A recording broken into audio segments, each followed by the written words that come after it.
lost 10 pounds while we were moving. Oh my goodness.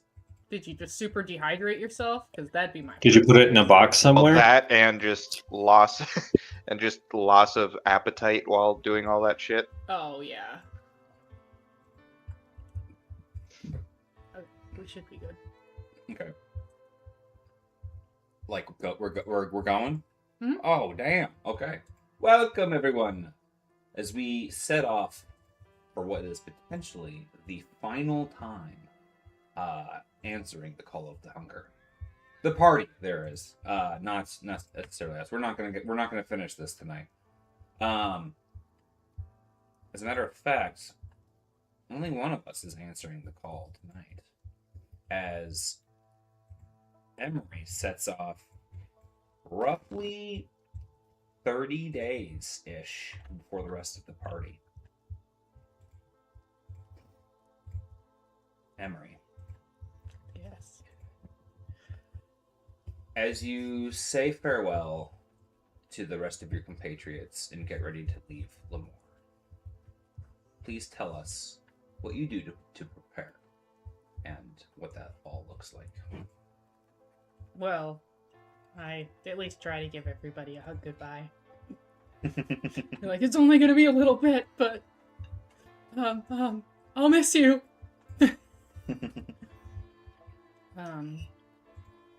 I don't have much to my name, but I'm kind of you know, used to rolling with what I've got, so I don't have any money to like get anything crazy, but I got the food that people gave me, and all my other stuff.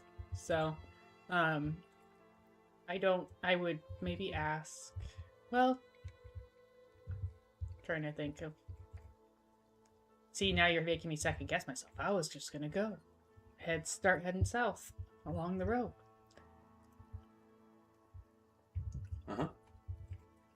He says.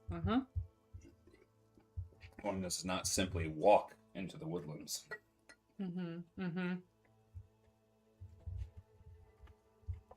But one can simply walk into Mordor. So one thing I would just quickly mention is you're leaving roughly 30 days ahead of the rest of the group. How do you plan on meeting back up with the rest of the party? And how is that communicated with the party? I want to meet them on, I don't have the map, but like, the part that's like, that's not bad in the woodlands yet, like the outskirts of it. The Fringewood. The Fringewood, that's it. So in the Fringewood area, I think there is a place that we had met Herondadrolf before. So maybe just like, that place again, right? Sure. Yeah, I would say the closest thing to like a finite point that you could do any of those marked there on the mini map. I'm not sure if this is, it's on your guys' map too. The Deadfall, the Buckums, Drayden's camp. Deadfall was the lumber yard that you hit up when you were investigating the Swords of Azralan. So it's right there off of the main road, sort of thing. And Drayden's camp is the bad, like the. Drayden is the guy that after you leave, friendly asks someone to take a message to Drayden. Yeah, but isn't he the people who took over the Buckums? Yeah, I'm not doing that all by myself.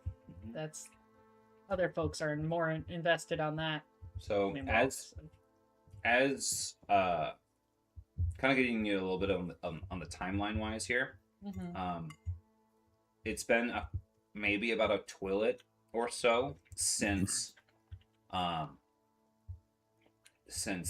Nash sent folks to go and basically get Drayden and the to get the people who are harvesting the memory, Patty O'Fleury's group to work with Drayden's camp and the Buckums to dispatch the Blades of Azralan. Okay. But yeah, no, a lot going on down there. Mm-hmm.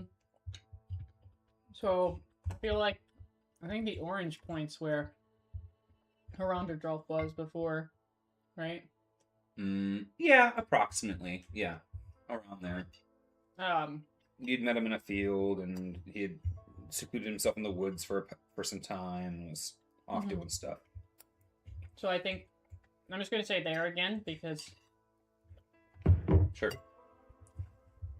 that's easiest, and that's also I have been sending letters back and forth periodically, like my brother and had sent a letter to Heronderdolf at one point, but I would send carrier pigeons again to both of them to see if they would be willing to meet me at that same spot before I go. Yeah. So,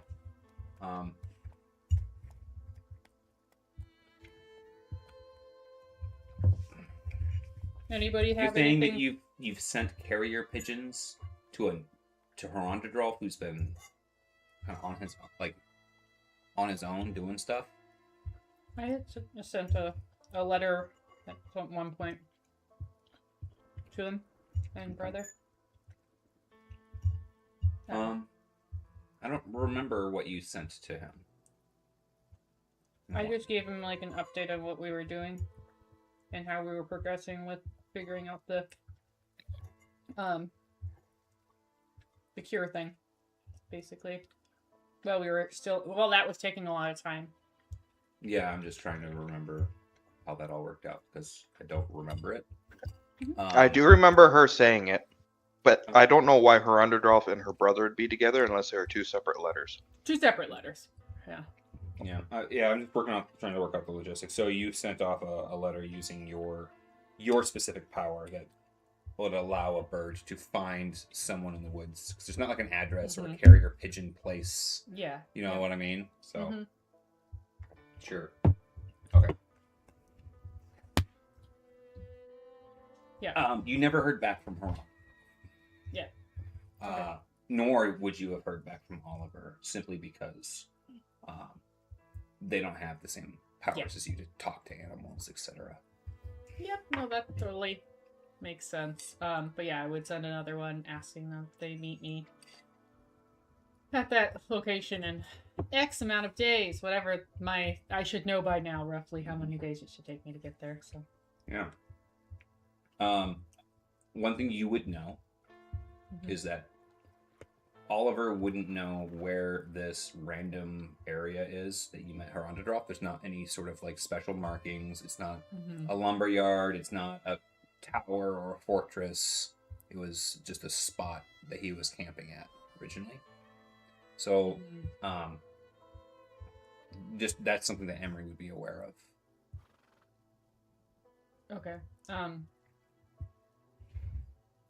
I was just worried about picking like Hadley and Woodfolk coming to Hadley at the moment. Yep. And scaring them. Yep. So, I mean, Deadfall seems close to potential nonsense.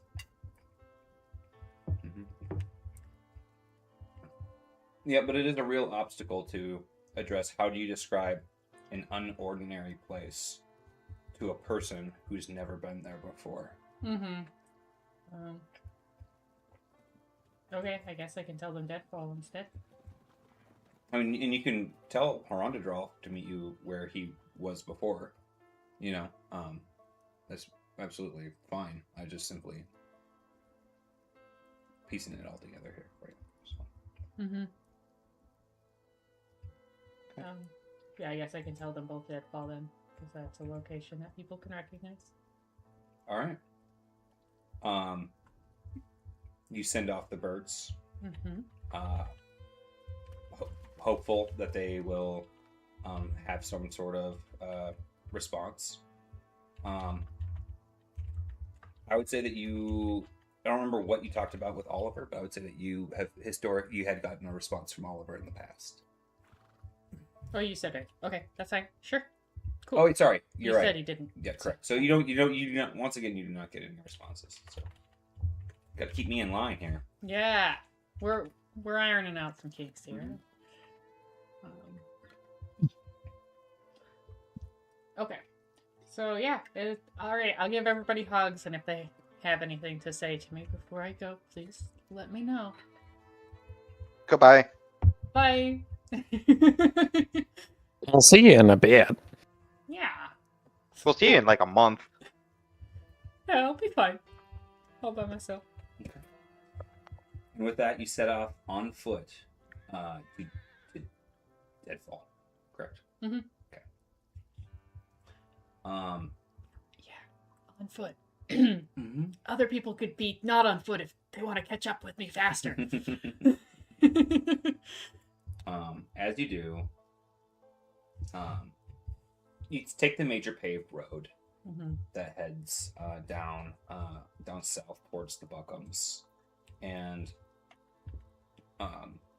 it does take you. What is this here? Got this on here. It takes you the first day or so.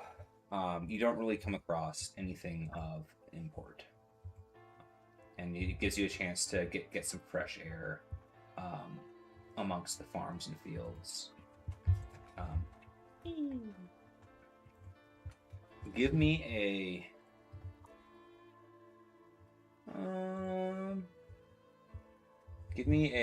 either a charm or a knowledge people check, if you would.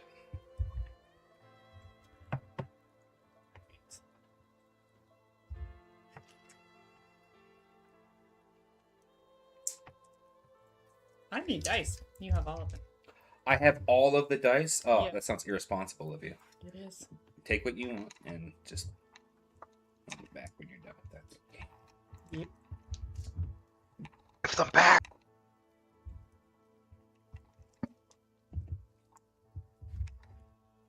Okay. Okay, charm. Oh, Rich, can I assume that you healed my crit before I left? Yeah, you should be completely healed. Yeah. Of everything. I mean, we would have had days. Yeah. I just noticed on my sheet it just... You should be completely healed of everything. Okay. Damn it, Emery. 3 and 5. Okay. You try to keep to yourself. For the trip being all alone for the first time in a very long time. Eventually, you make your way continuing south, and you start to notice the Buckums off on the horizon. Just as you kind of turn to kind of start heading down the northern road to Deadfall, can you give me a perception check? Yes.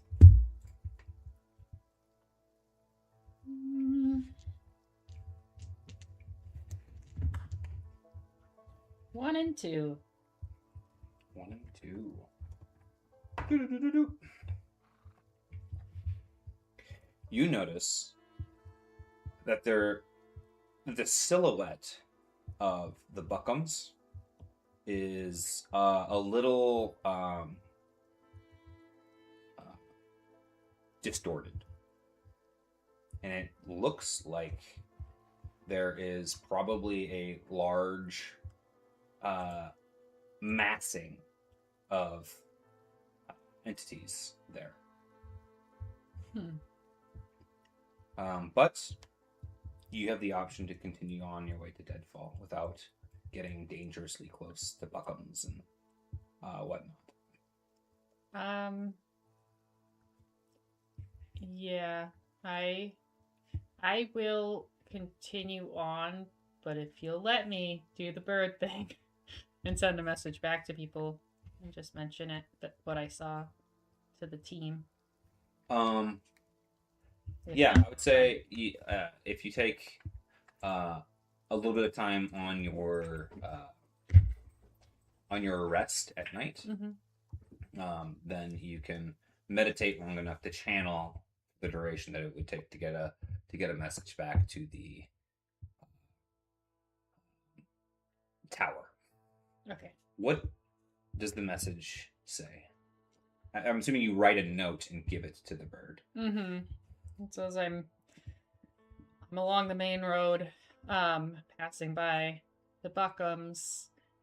It looks like there's a large, I don't know if I want to say force, but, you know, there's a large gathering of people there. I'm not quite sure what that's about, but wanted to let you know, as I know you hired folks to help on that front.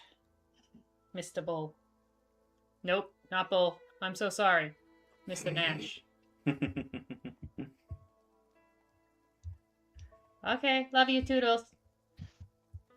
I can't say anything back. Nope. A bird shows up with a note in friendly space, and the bird melts into sticks. But Friendly does pass the information on to everyone before he ends up leaving eventually. You sleep next to the Fringewood. And one of the things that you notice is the purveying heat of the call of the hunger emanating from the wood.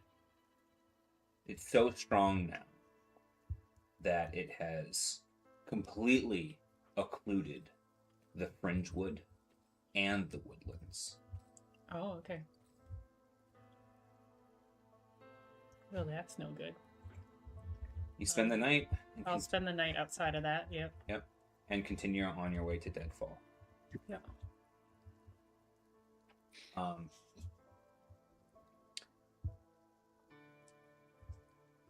You reach Deadfall on the following night.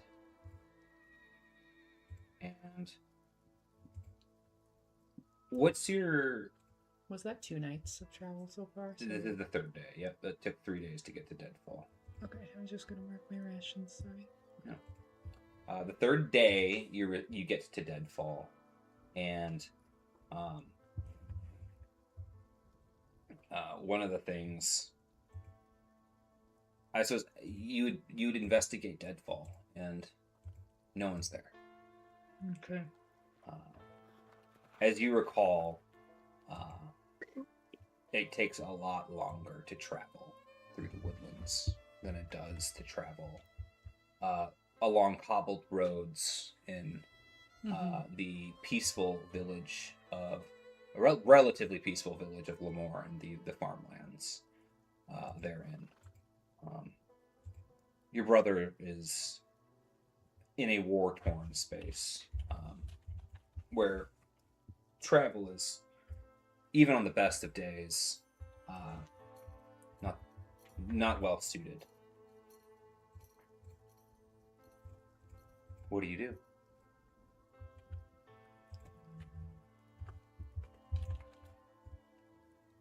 You can choose to wait in the Deadfall. I don't want to make it sound like nothing happened. No, what I would like to do is try to start tracking down some of those materials that Wretch needs to be able to make the stuff, like I don't remember, it was like a tea and the other Black thing. brine denser stuff. You would like to look for the skunks as well as the black rind.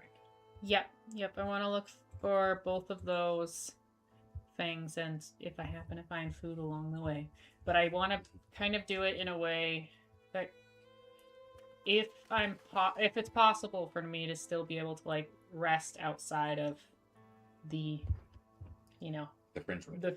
Outside of the Fringewood, Yeah. Just kind of trying to stay away from. So you're gonna do like day trips into the woodlands and back. Yeah.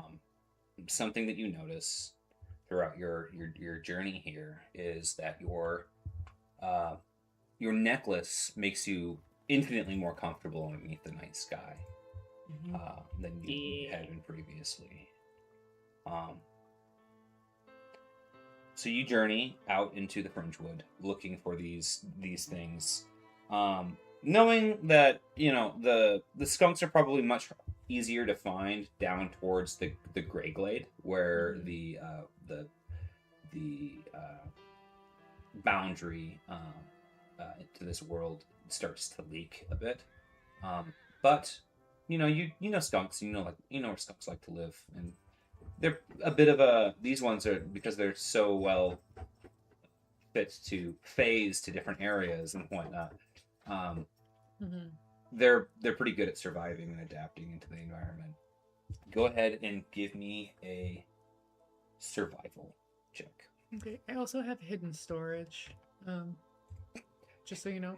Jukebox hits That's what the it's- tree and a skunk runs out. Well, that's called, man. Yeah, Okay. yeah. That's fine. Okay. Sorry. So you said survival check. And what does the ability do for you? It's basically another extra check that I can do. Yeah, but Okay. if you want to give me Once per day or encounter, simple survival check. Find ingredients and supplies equal to your success plus ranks and hidden storage with rarity equal to advantage. Rarity equal to advantage. So let me pull up my. Actually, alchemy. Man, I hate Google did a thing where it's like, we no longer know what any of your Google Drive documents are. You have to go and log back in and pull up each one specifically, rather than just doing the whole like, we got you, bro thing. You don't remember anymore. And I just need to pull up. Is she kicking herself in the face? Yeah. Okay. As one does. I have the difficulty and rarity and stuff. I just need to find that here quick. And I no longer get a boost every day because I'm not on a comfy bed, right? So. Correct. Okay. You're on Josh's parents' bed. Yeah. That's right. I think Emery would be more comfortable on the floor than on that bed. So the ingredients are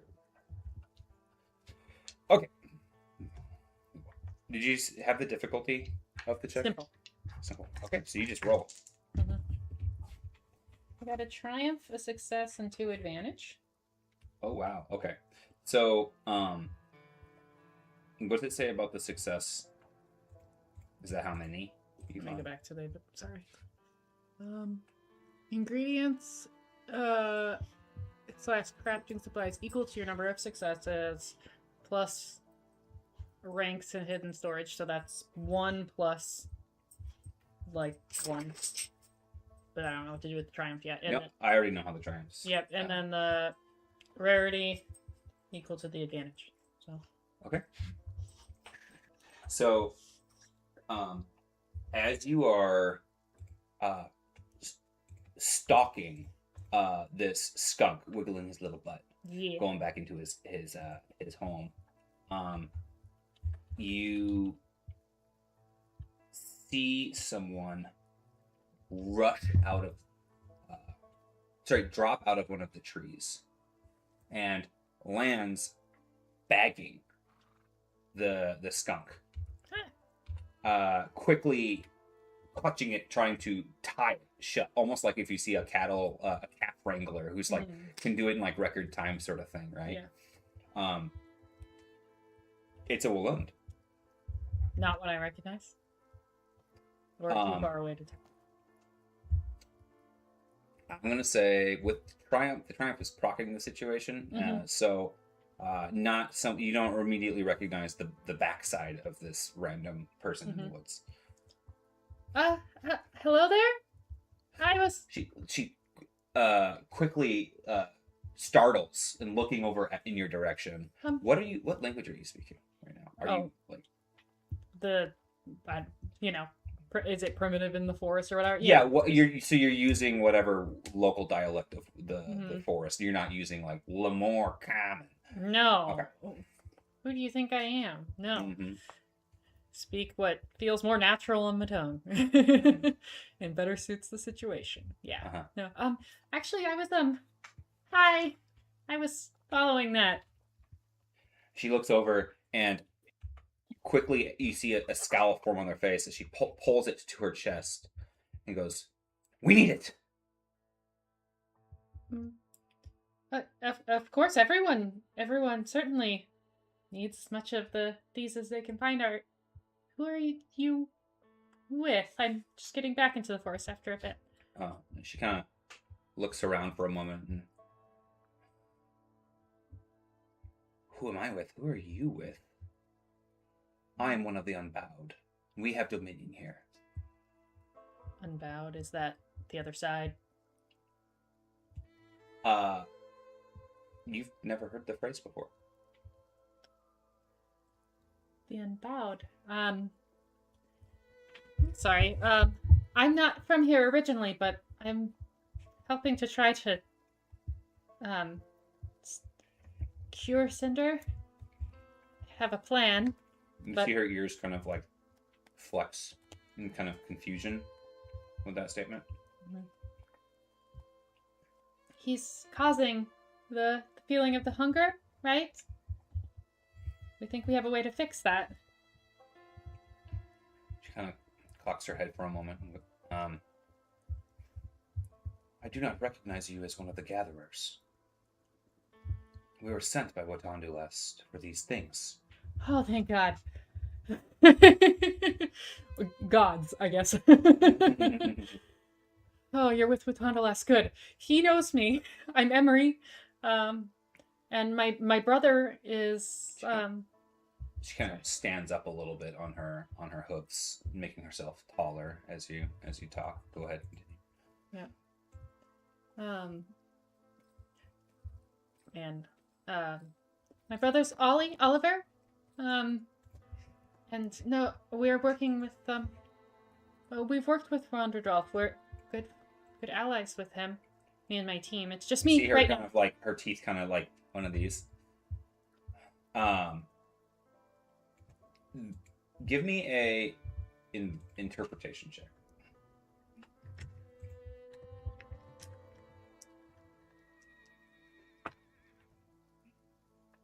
Okay. Sorry.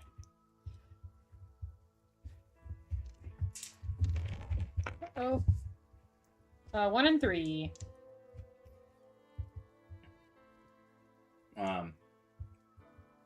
Your words are mixed. So are your allegiances.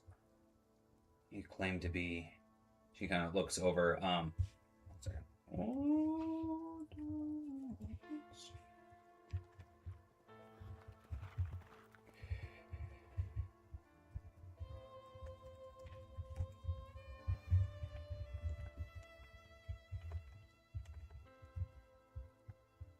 Why don't I have that right here?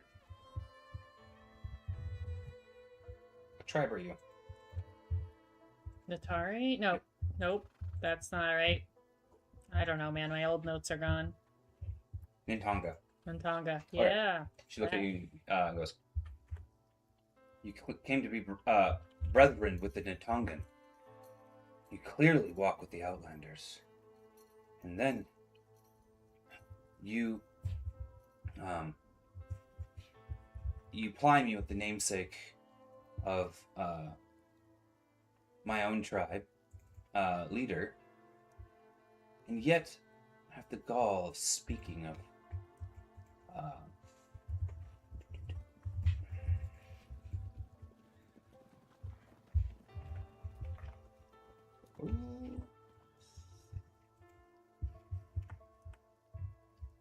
sorry.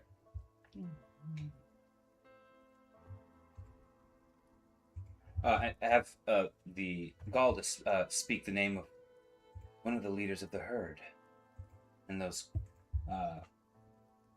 cursed Viven. She looks confused. Yeah, I am. Leaders of the herd. Wait, I'm confused now. Yeah. So she goes, You're brothers with someone who's not from here. Mm-hmm. You walk out with all of the Outlanders. You claim to be a friend of my leader, the caretaker of the Fringewood, and yet you side. You also claim to be friends with someone who's part of the herd, and she says this with a scowl on her face. Who would have that been? One of the herd. Her underdog, judging by the rest of the context. I have no. I don't know that I'm gonna put this right. Like, I have no. I have many ties to many groups because we're trying. Like, we're looking to do something that's bigger than just one clan. If we can cure Cinder, tensions will hopefully get a little less intense. This skunk is going back to Anexia. She is the one. She is my caretaker. I just found my old notes and I found Anexia's name. Oh yeah. She's the one who stabbed Nash in the chest. Yeah. Cool. We're on good terms. Great.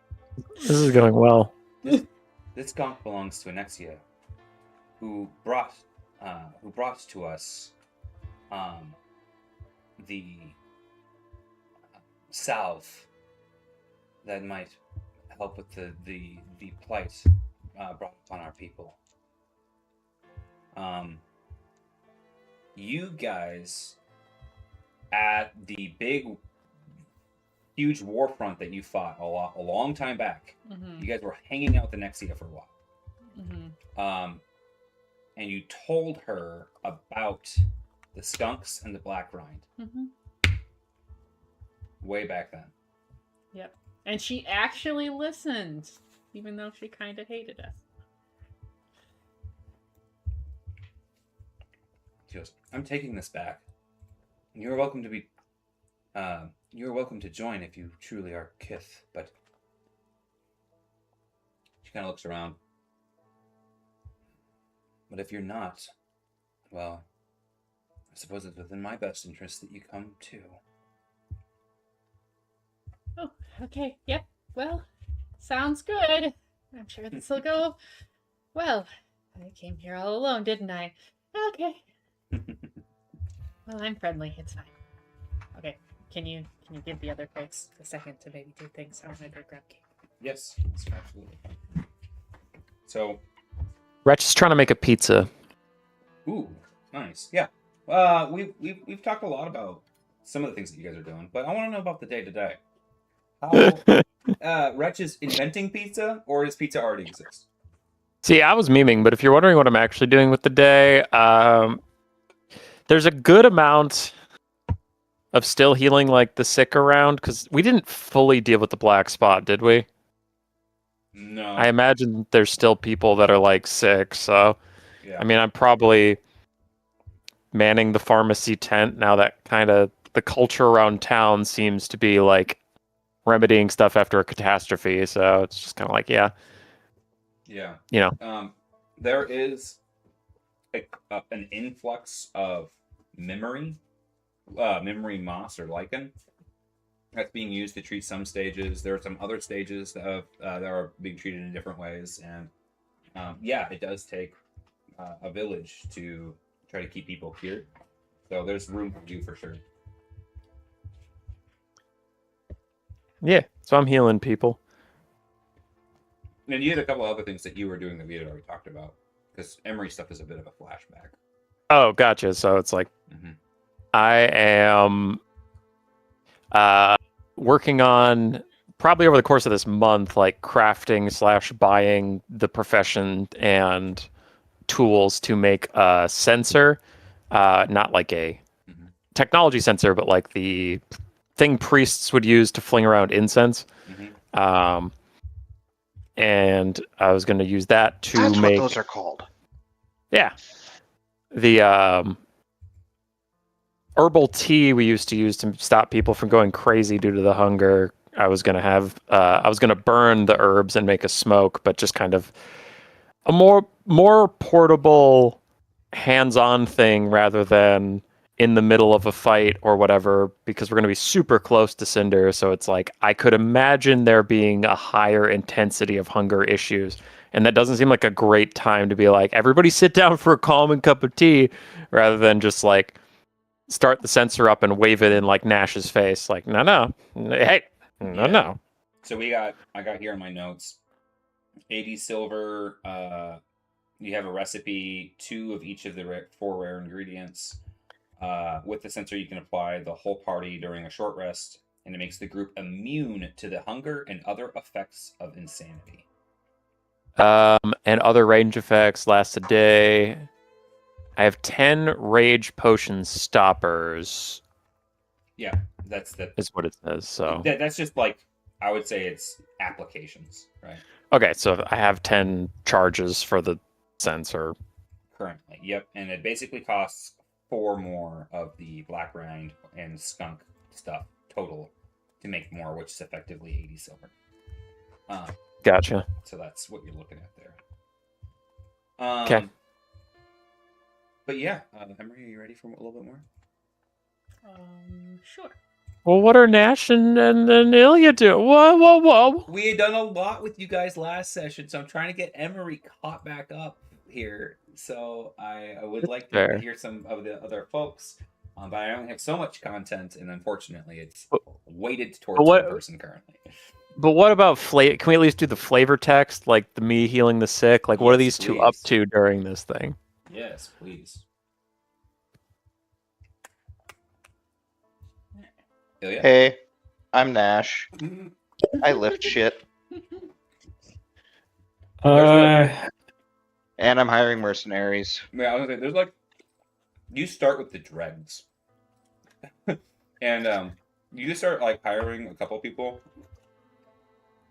for like way more money than is like gratuitously not right. And like Ilya has to be like, no, hold on, we're canceling. We're not doing that. We're not gonna hire this hobo for 10 platinum a day to come with us, sort of thing. Judging by how his hobo, Albert Einstein. Judging by how his other interactions with money went, I imagine he's just like, can you fight? Yeah. All right, here's a bag of money. You take as much as you think you're worth. And Ilya's like, that's he's gonna take all of it. You need to. Yeah, I want to see those interview like play by play. I want it like fully done. No. You got some interview questions for me? Whoa. Nash would have the interview questions now. You can't take his agency away. That's what I said. Do you have some interview questions for me? Oh, okay. I got you. Can you fight? I imagine there's like a immigrant Leonin here, who's like, he looks at you and he's got this big old lion's ass mane behind his head, and he goes, "Of course I can fight. Here's a bag of money. It's been my culture for turns. So before I can. What was the last thing you killed?" He goes, "You don't even have a name for it around here. It was reptilian, large as this building. It has 2 hind legs that could stomp carriages to pieces, and a maw that could snap a horse in half in one bite. And sorry, did you get a trophy? I have this thing. Whenever I get my heart rate up, I gut into coughing spells. It won't stop. But I can fight, provided I can do it at my own pace." Well, I'm about You're that. fired. Yeah. Just like as he's You're describing fired that, without us even hiring you. like start talking about the twisted horrors we fought in the in Bilchester. Oh yeah, that reminds me of this thing. You snap over to like this this ogre, and he's like, "You mean that we'll have to fight in the dark? I am terrified of the dark. Also, Useless. You have to fight the darkness itself, buddy.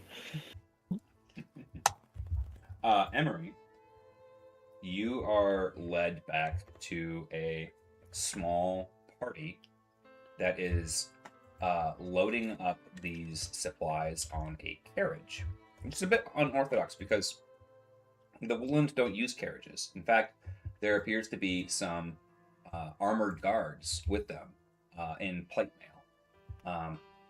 And they're talking with the other folks, and you hear one of them say, "All right, well, if that's the rest of it, keep moving. There's a lot of activities supposed to be going on in this area here soon, so let's we don't want to get caught up. Easily folks could assume that we're part of the wrong side, and we don't want to have another incident."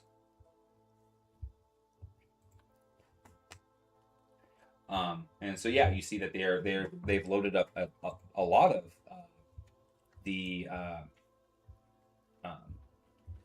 black rind, which we have a carriage, but actually it's only one small portion of it. And in fact, this is the only skunk amongst the supplies. Okay. But as you know, you can get many applications out of a skunk if you're nice to it. Mm-hmm. Yeah, that's fair. Does this lady bring me to him, or like how is my approach? What is my approach looking like? I guess Like, Yeah. So I would say that over the next day of traveling with this person, I imagine I would say maybe like a half day to get to this carriage. You have the opportunity to ply them with questions. Mhm.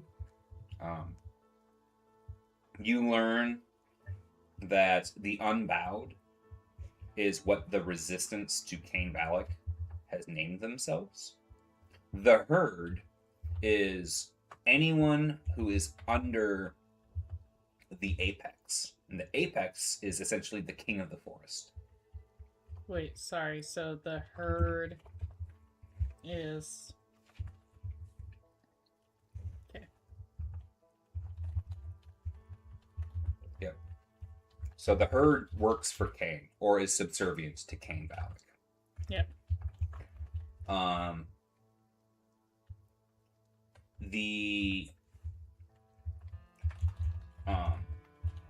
As the group meets up, you hear them talking about not wanting to be this close to the perimeter of the woods, or to the perimeter of the war front, and want to leave as quickly as possible. Yeah, the war front, like, so is it pushed that far, like southeast? Like, once again, I'm kind of thinking about the map again, and like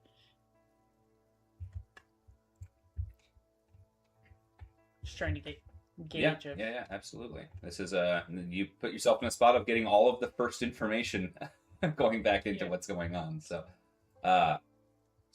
the orange is what was the war front at the time that when you left. The Battle of Thorns is where you stopped the push from Cain Valak's group, and that's exactly kind of where it was. Mm-hmm. You're kind of close to the Buckums at this point, having walked down from Deadfall a little ways. Okay.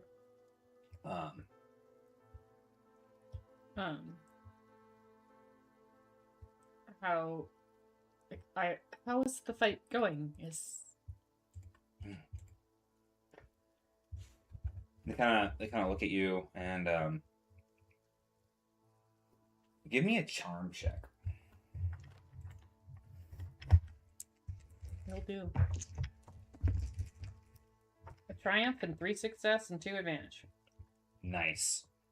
One of the guards actually recognizes you from the Woolen side of this party together, and they go, "Oh, I know her.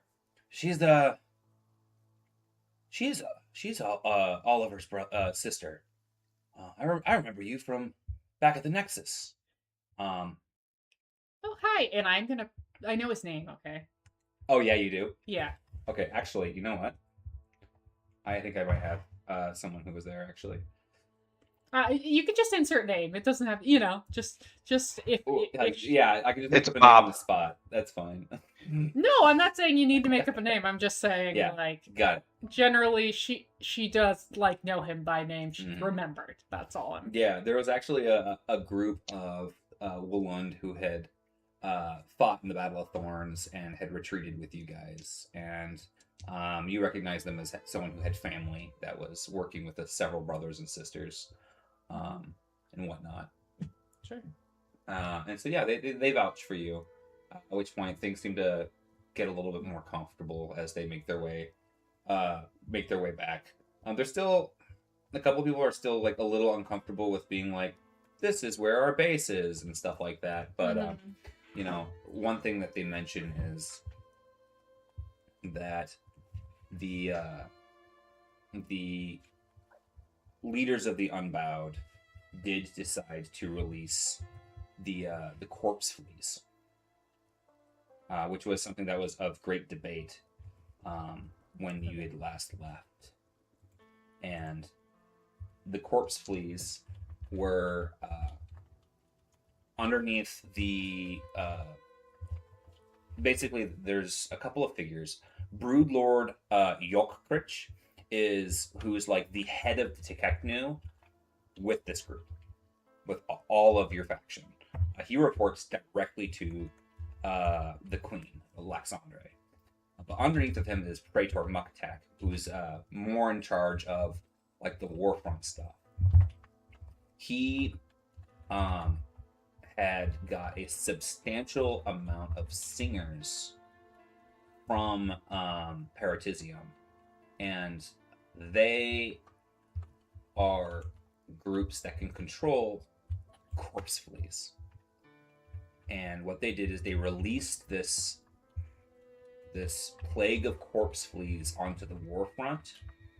And what they are bugs that infest people underneath their skin and essentially attach themselves to the central nervous system of the person and take over their body and burn the bodies out. That's so much worse than my childhood fear after the Mummy movie. They infest them. Really you hit something deep inside. They reproduce inside the person. They try to keep the body alive as long as possible, and they try to use that body to move that body towards other living creatures to then spread the fleas.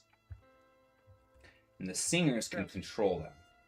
And so what had happened was the Unbowed, the resistance effectively, unleashed a plague of corpse fleas on the herd as they were having a full, because remember there's a full-on rout and the Unbowed are heavily outnumbered. Mm-hmm.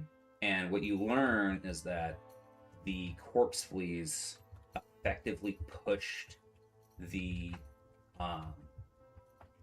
the herd back to the water line. So all the way from the White Flow, where the White Flow connects at the Braided Aes, and all the way down to the Thunder Falls. Okay. There's effectively a whole barrier there. And the corpse fleas infected the canopy, it infected the thicketlands, and it infected the feeding grounds.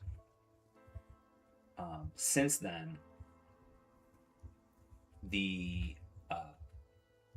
new perimeter of the basically Carnation, so the ground, Mm-hmm. is essentially been retaken by the Unbound. But there's only so many singers, and that's a huge war front, And so they're spread out to the point where everything beyond the brown is effectively left to the corpse fleas. Hmm. And it is providing a kind of feral buffer space between the two armies. Okay. Crazy. Yeah. Damn. Have you? I'm gonna ask the guy who knew my brother. Have you seen my brother? Oliver, it's been really helpful trying to organize these scavenging bands with Anexia, but he's also helped liaison with the Outlanders, making sure that they are not getting caught up in this and making sure that they understand they think that this stuff that we use is just some sort of fake ritual, but they don't understand what's going on in here. So he's been trying to make sure that they use the black rind tea and that they use the face skunk glands, because otherwise we'd be at war with each other. He's been running himself ragged, but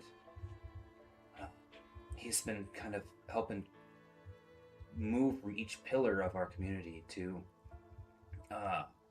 report in and make sure everyone is doing what they can. You learn that Boolarau, the large maple tree-esque timberman, has since, with the help of some singers, basically he's now, after they, you learn that, Boolarau, with the help of some singers, actually went with, there's a figure that you heard about, but it wasn't really relevant at the time, and now their name is coming up again. 1 second. I had it right here.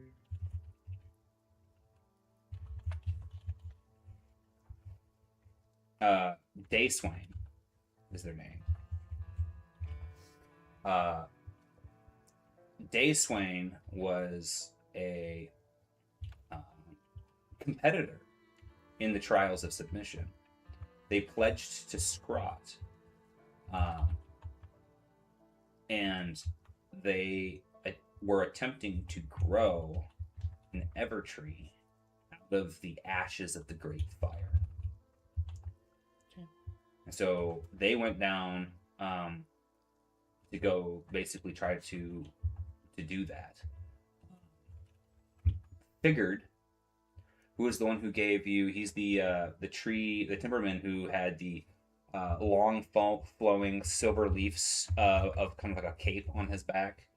Who gave you guys the fruit a long time ago that basically gave you guys more life than you had known possible. He's down at the Nexus with he's with Midas. Midas is using his channeling of Ranvalar at the Nexus to the Nexus is heightening his powers to basically push a aura of cooperation through his god to the people of the Unbowed, attempting to hold people together to keep them from going at each other underneath what is the effects of the Call of the Hunger. Yeah, no. Okay. Wow. That's great. Y'all have things kind of as held together as possible in this instance. Done well. Where was my brother? Oh, we can do what we can. That was a lot of yeah, he's been- descriptions of where other Right. people were not. He's been running around, but I'm sure he's probably at the Nexus. Last time we've seen him, that's kind of where folks have been meeting back up. Last time he was there, sorry, last time we were there was maybe a twillet ago, and he had just talked to Bentham Hollowhorn. But yeah, we're going to be heading back to Watondulast's den from here, and we distribute the goods from there. It very well could be that he's there already. Okay. How far is Watondulast's den? From here, it's probably about 4 days. 4 more days. I don't know if Rondadrolf got my message. When would I have expected him to find me? At how many days would I have maybe thought he'd be behind? You have no idea where he went. Okay. Your bird likely has to search the whole Fringewood for him.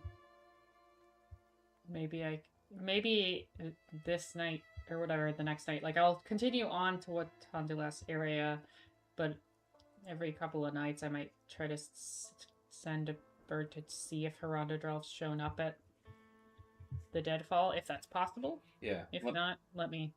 I don't want to take too much advantage of how my abilities do, but. 1 second.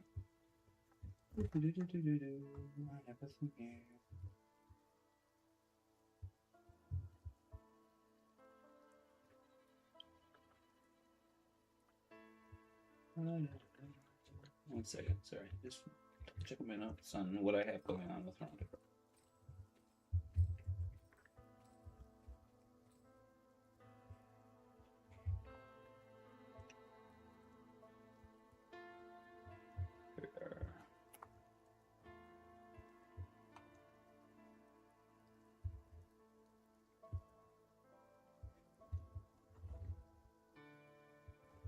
Okay, thank you. I just had to double check my notes on what he's doing and where he is and all that stuff. So, Alright.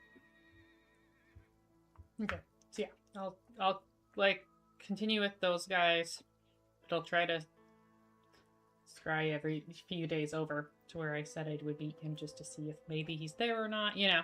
Yeah. Or however. As you travel, the Flayoon clan, sorry, not the Flayoon clan, but The Unbound. the Unbound, sure, yep, are very generous with their supplies and work together to help stave off the Call of the Hunger with you. Yay! Thank goodness. The Deerman tribe is not very good. That's what it is. Meanwhile, it does look like the Ilya and Nash are making some progress in finding the folks that they're looking for. It is pretty easy to find a rogue, but how easy is it to find a good rogue? Especially in one that is not bereft of the black spot, and one that is comfortable with roguing in the woods and not in the city. And you finally find yourself in the company of a Rattan, a female with patchy, brindle-esque coat of brown, white, and black. They have something a bit unusual. They have like a marsupial pouch with another set of smaller, like almost like T-Rex hands underneath, like it's like small hands near the marsupial pouch, which is almost certainly all biomantically grafted onto their body. But they managed to sneak up on you for the meeting at that point, and you hear behind you, you feel some hands clamp over your eyes. You hear peekaboo. I got you this time. Excuse me, whose hands over whose eyes? The eyes of this unknown arriver over Ilya's eyes from behind. That is Was extremely Ilya impressive. standing considering- up? Yeah. No, I'm assuming you guys are sitting at a tavern. As they circle back around you, you hear them laughing to themselves. I got you. And this twitchy rattan sits down on the other side of the table. Name's Great Bridget. I'm your gal, just me.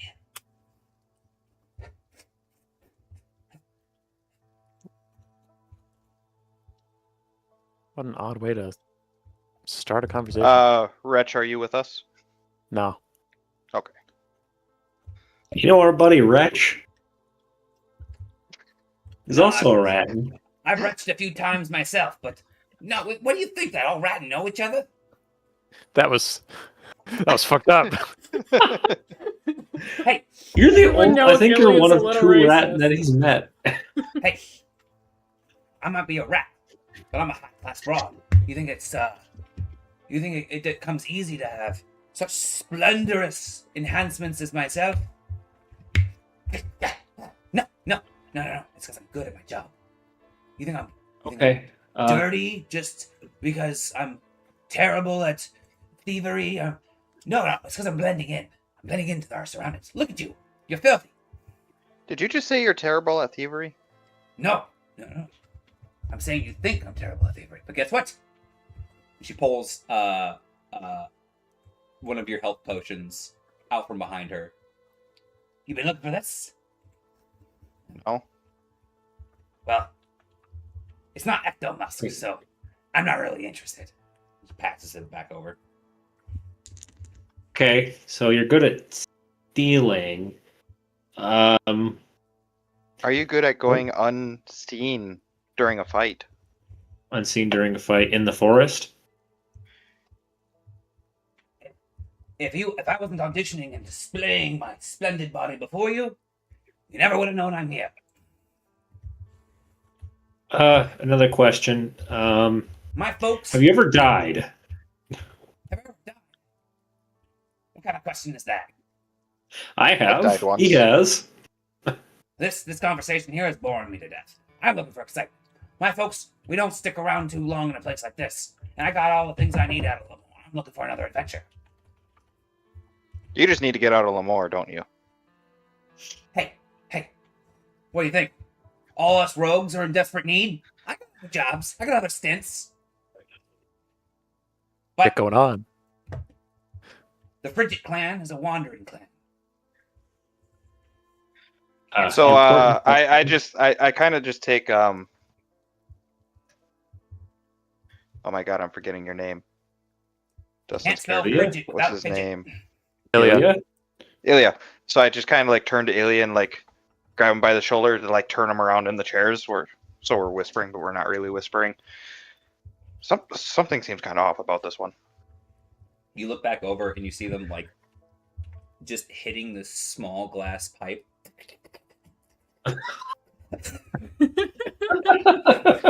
You're hired. That's what we need is somebody who takes care of their personal health. Isn't afraid to have some me time. What are the chances you think that you're gonna die during this mission and we won't have to pay you? Yeah, we all die sometime. How close have you gotten before? To die? Yeah. I've hit this stuff so hard. At one time I woke up in another space and time. I'm actually from the future. So how's this war turn out What war? in the woods? There's a war in the woods? Yeah, you're not from the future. He's a liar. Or maybe the war in the woods is no big deal in the future. Because of whatever you doing around here. solves all their problems. It's possible. What was the last thing that you killed? Oh, and you ain't cops? Because No, no. if you're working for the Crucible, you gotta tell us. You can't lie about that sort of thing. Yes, we can lie about that. Second of all, no, because we were wanted at one point in time too. Oh yeah, like super wanted. I've done jobs to kill company men. I've done jobs to kill uh, enforcers. I've done jobs to kill Draken. All right. So, do Sorry, you I've think had to you would change be out my capable? blades. So, do you think you'd be capable of sneaking up on a possessed god deity thing, inject it with a medicine, and get away all without fighting it? Oddly specific. That's as specific as I can be. If you want me to sneak up on something and stab it, I'm your guy. Now, mind you, stab it with a needle, not kill it. Of course. Needles are extra stabby. Might be a moot point with Cinder. Cinder. You mean like the Cinder? Yeah, the big bear. Yeah. Mm-hmm. You think Cinder's a bear? Cinder's a wolf. Oh boy. I don't know where to go from here. This is up to you, big fella. I mean, you've got the requisite skills, but that pipe habit is a little bit troublesome. What? What do you mean this pipe? It's just ectomusk. It's no big deal. What are you? You're killers, and you're shaming a gal just for having some musk. I do it sober is the point. I saw you the other day. Yes, I've been around. I saw you slicing yourself on your own sword. That's weird. And some would say self-harm is really not good for you, and it's not good for the community. We should work on that together. In fact, you could probably use some ectomusk. I rolled for a streetwise check to know what ectomusk is. I Yeah, rolled go 3 for it. success. You rolled 3 success? Yeah. Yeah, it's basically crystal meth. Oh. Can you give us a nice big smile?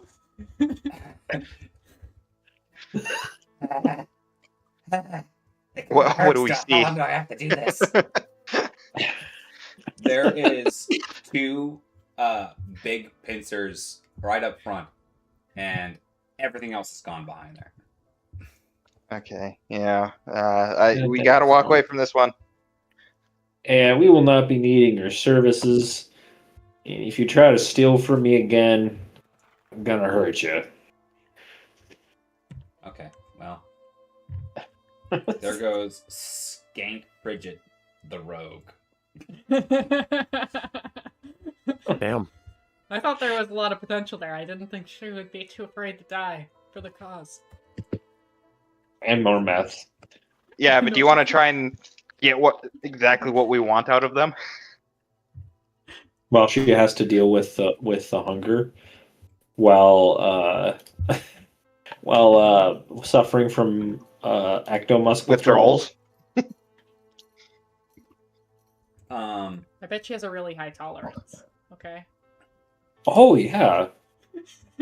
Like she's already jazzed up to 11, 24/7. Do you mean a high tolerance for ratting or for normal sized people?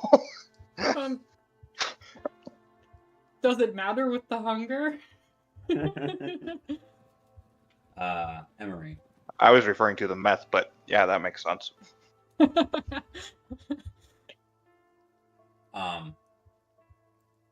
As you make it to Witandu Last's den,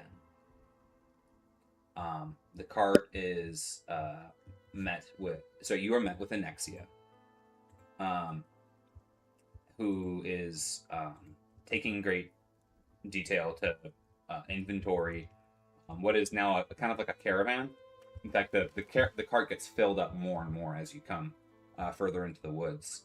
and you actually end up passing by mechs, big old mechanical machines heading out of the woods, being guarded by more Woolund, and they have begun harvesting a great many of things, from the memory moss to a series of different types of fruits that are exclusive to Carnation, being some very meaty, high-protein ones, etc. Cool. Well, that's good. They're making their trades. Yeah. Sweet. Anexia, with her golden skin and light feather hair and bones, jumps from the thicketlands and glides down, as basically has very similar. They've got basically like a feather cape that helps them glide, essentially, and they land next to you and look you up for a moment, and then they do a customary greeting, nodding their head towards you, almost putting foreheads together. Okay. And go, Yep. Kith and kin, it's good to see you. Kith and Kid, it's good to see you as well. It seems like you're at least holding your own out here. And pushed them back way the heck farther than the last time we were here. We bide our time and do what we can, but Midas runs himself ragged. So does your brother. Yeah. Bentham, he had a long trip to Paratisium. We do what we can in his absence. Want Dondulas himself continues to maintain the front with the singers. It is not easy on him. As when I was checking Deadfall, I never saw him. Herondadrolf, right? No. You never got any information back from Herondadrolf. Okay. And when I was checking, because I was sending something like check nothing. Okay. No, none of your little birds were able to identify him at the Deadfall Okay. or at his old camp. I know this is a bit of an odd question, but has anyone seen Herondadrolf? Anexia's face goes grim. Shit. Herondadrolf has been seen, and from our little birds, the cannibal has taken up with Cain Valak. As most of the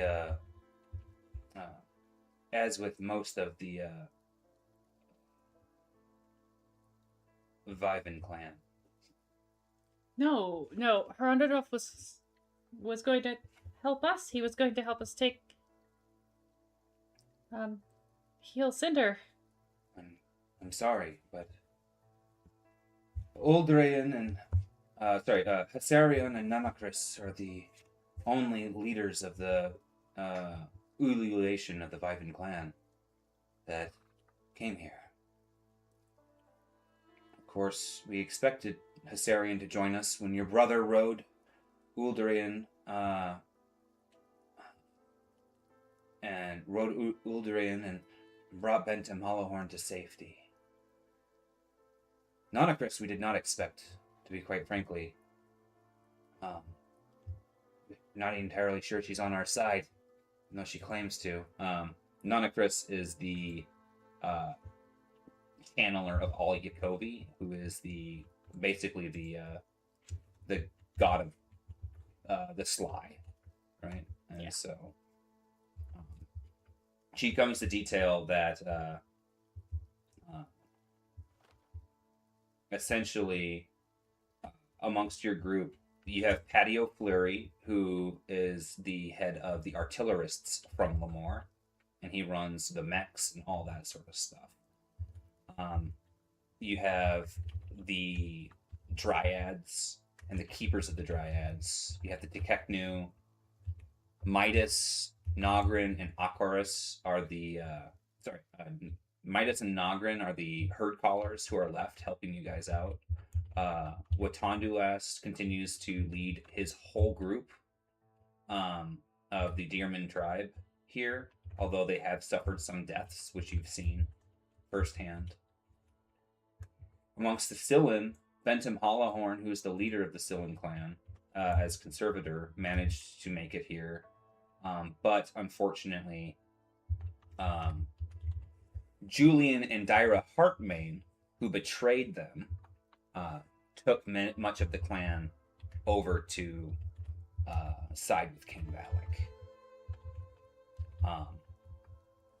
No one knows what happened to Horus, who was seen fighting for his life back at the Battle of Thorns.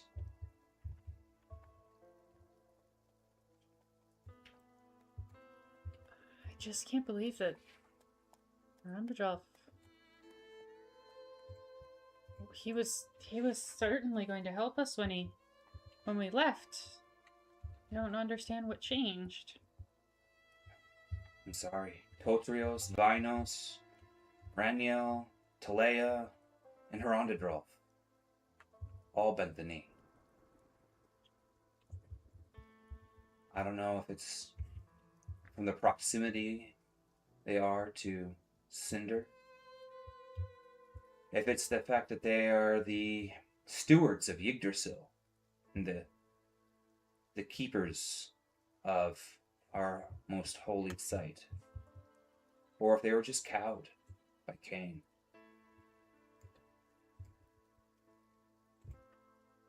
Trying to remember when we left Herondadrolf, if he had told us what he was going to do. Yeah. I have a note. When we went to Hadley. No, I don't know. Actually, sorry. Yeah. Dad, no. Watandulas was consumed by the fact that he was losing his mind. Mm-hmm. He thought it was getting worse and that he was doomed. In fact, his own damnation is what had led him to believe that he might be able to sacrifice himself to help. He was in the middle of working with some of his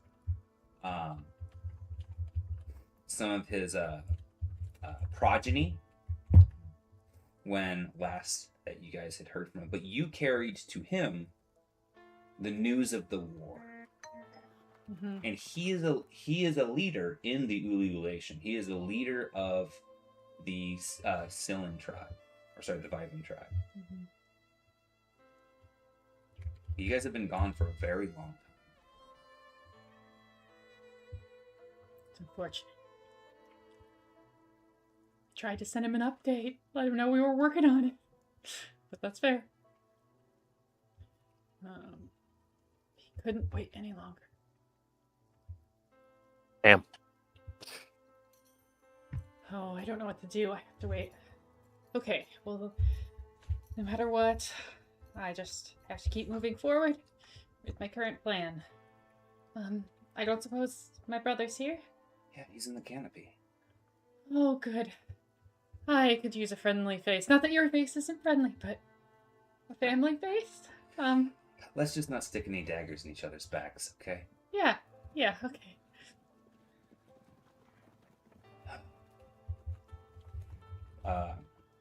She leads you up through to the Thicketlands, and from the Thicketlands with the ascent to the canopy. And in the canopy, you see that they're trying to basically find housing for a lot of folks. There's a kind of a large amount of motion through this area right now. both from Lemoore down to the Nexus and from Paratisium up, and a whole bunch of folks moving north and east towards the now shifting border from all of the fighting and whatnot. And as you get to the canopy of the woodlands, you find that your brother has set up in a space in an open kind of like it's a platform that has been made into the branches, a wide open space, and there's been a desk that has been made, and he is one of the very few people who knows how to write, specifically from growing up with you, and from having interactions so much with people across the old world. And you see him that he's in a spot where he's directing folks, and he's completely consumed with what he's doing that he does not notice you. That's great. I kind of watch him with a fond smile on my face for a little bit, trying to find the Minnesota nice appropriate time to hop in. Mm-hmm. Like if people are constantly in out on top of each other, she's probably like, ooh, never mind. But if there's even just a second, she'll actually go up. You hear at your one of your your oops. Oop. The ears on Oliver prick, and he looks over, and you hear him go, "Oh, M," and you see him almost his heart drops into his stomach, so to speak, and he with one hand leaps over the desk, pointing one hand on it with the grace of a Woolund, and runs over and grabs you and embraces you and puts his head on yours and kind of grabs your antlers and kind of moves them back and forth, and I do the classic older sister thing, especially, given the context. I'm like, are you okay? Are you well? You still holding together okay, right? Kind of like that sort of, yeah. There's a bearing to him. He appears to have grown up since the last time you were with him. There is a hardness to him that appears that he seems to have filled out a bit since the last time you've seen him. And there's a darkness to him, as his a thinness to his cheeks, rings under his eyes from it very much so appears that he's taken on a lot of authority, and has really grown out of his boyhood. You're taking on a lot here. Yeah, I just write things down. Looks like I'm you're not the doing one out more there than saving the world. doing a lot more than just writing things down. Looks like you're kind of bossing everybody around here. You're kind of like a manager. People treat me differently after the whole trials thing. I just think to myself, what would my sister do? I don't think that we're I don't think it's much different communicating with folks as it is trying to communicate with wolves. We all want the same basic things, and especially with the call being so strong. Yeah. But you know me, I've never been much of a fighter, so it's a weird place for once to be trying to convince others not to fight, and it puts me in a weird place, sister. I can see that. I really wish Bentham was here. Yeah, I forget who Bentham is again. Sorry. Bentham Hollowhorn is the leader of the Sloan tribe. So they were the ones that were clashing the most with, basically, they were the people who ran the Thicketlands and the Canopy here in the south.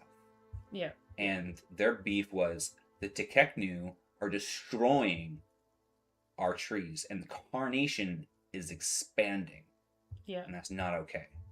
And so they're the ones who were getting really upset about that. And the Flayoon were the ones who were like, let's just kill the bug people and let's just enslave them and do what we need. Might makes right, right? And trying to restore order. And so the Scylan tribe was really the one that was kind of stuck between, do we side with the Flayoon or do we side with trying to get Watandulas to fix what the hell is going on here, right? Sure. And so, yeah, he was really put in a position where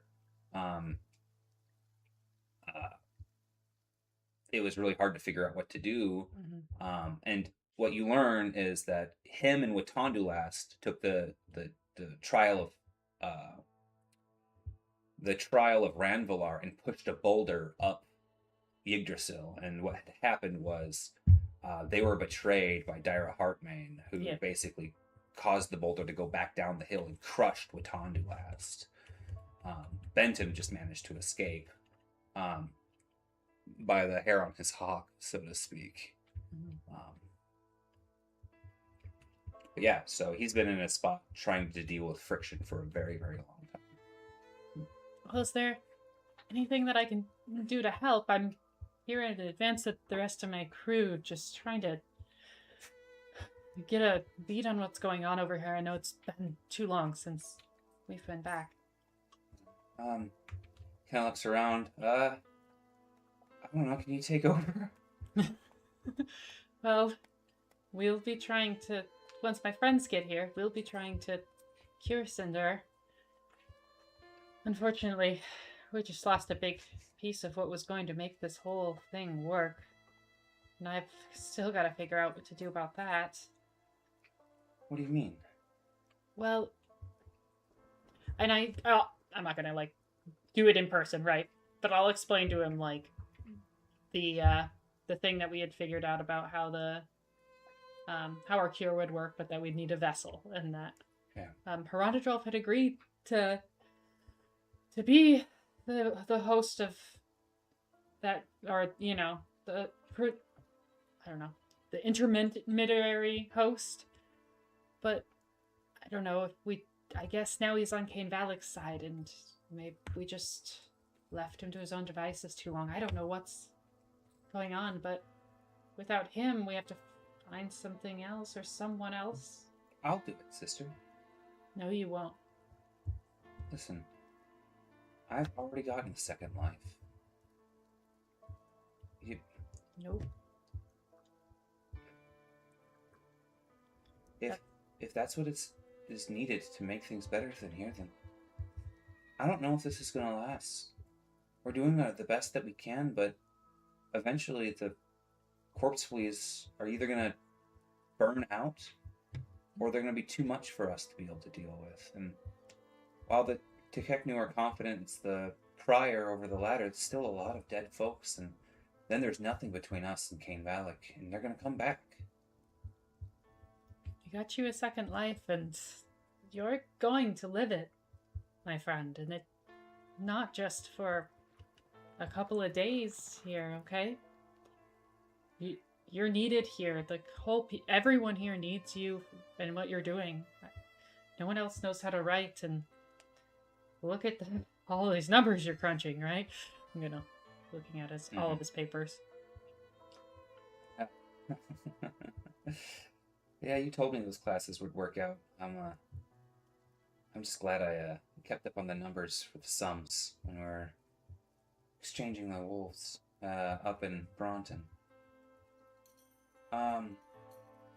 My letters, I mean, I'm not the best, but, no one else can read, so it's not like they can really judge me for it. I hear ya. Listen, there are other channelers here. Maybe they can help you out. Okay. Therian is... Oh boy. Never mind. He's such a kind soul. He's such an innocent soul. And Nonocrits, I don't know. Being themselves, they're pretty self-interested. I don't know if that's... But Midas? Maybe Nogrid can help. I mean, he might even be able to live. Okay. You know what? Yeah, maybe I'll talk to them and just. I don't want to make any decisions without my teammates here by any means, and this should be a group decision with everyone. I'm not saying just our team by any means either, but Midas is at the Nexus, and Nogrin went with Watandu last to the front to keep things in check. do you have a means of being able to maybe ask people to gather for a meeting? I'm sorry, honey. I'm sorry, sister, but they're too big. They can't get away from their duties. Otherwise, it's right now we're plugging holes. We're leaking. I'm sorry, but the choices that you guys have on your shoulders is not fair, but they're yours to make. Okay. Well, in the meantime, my team did need me to collect some of the same resources your team has already been collecting.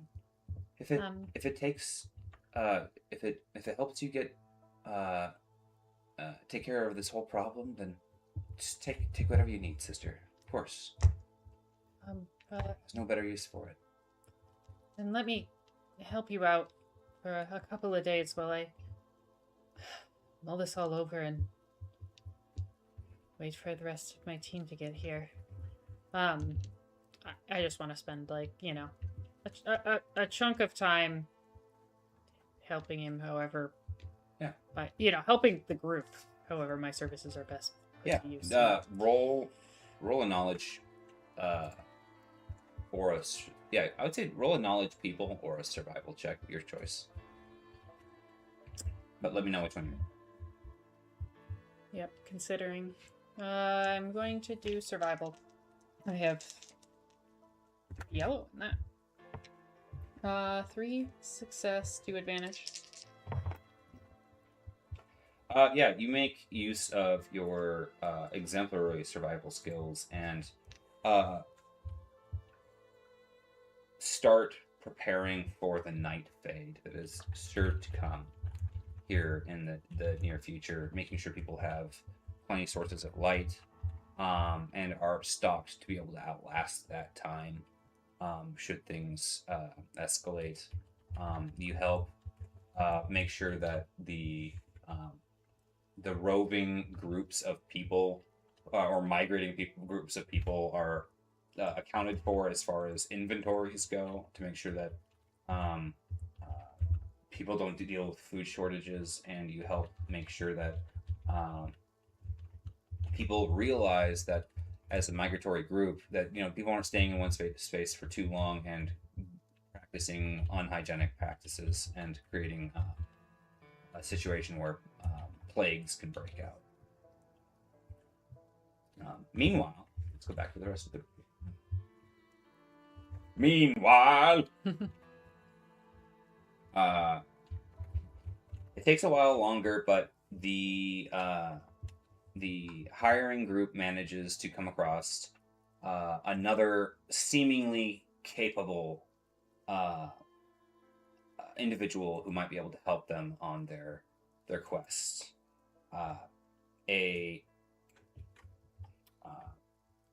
pale-skinned woman with even paler blue eyes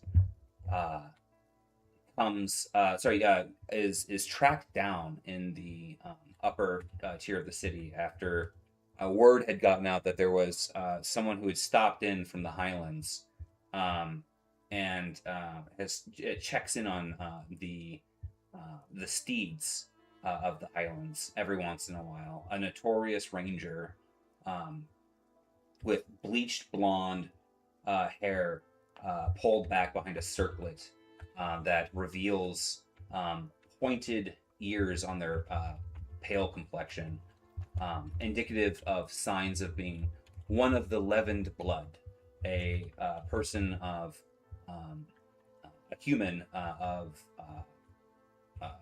who's long-lived, essentially.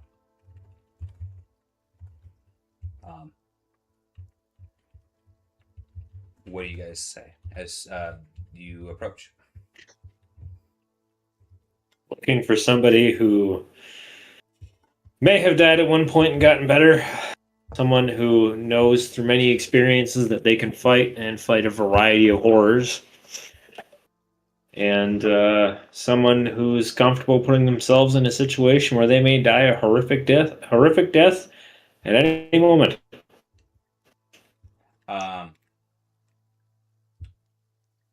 The individual keeps petting down this large goat like creature in front of you. One that you'd ridden a very similar creature in the past with your trips up into the highlands. And they speak up. You'd known their name because it was whispered to you as someone who would be of great assistance for you. Homfridkin Leskinen. She goes, I have no intention of dying. She kind of glances back your way. You're looking for someone reckless? That is not me. If you're looking for a guide, or someone good with a bow, that is me.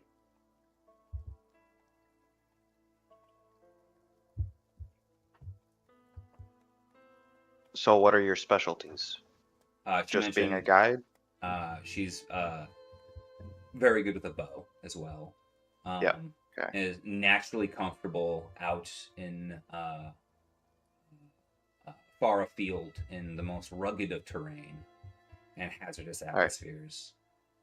So have you very long lived to have experienced a whole smattering of things?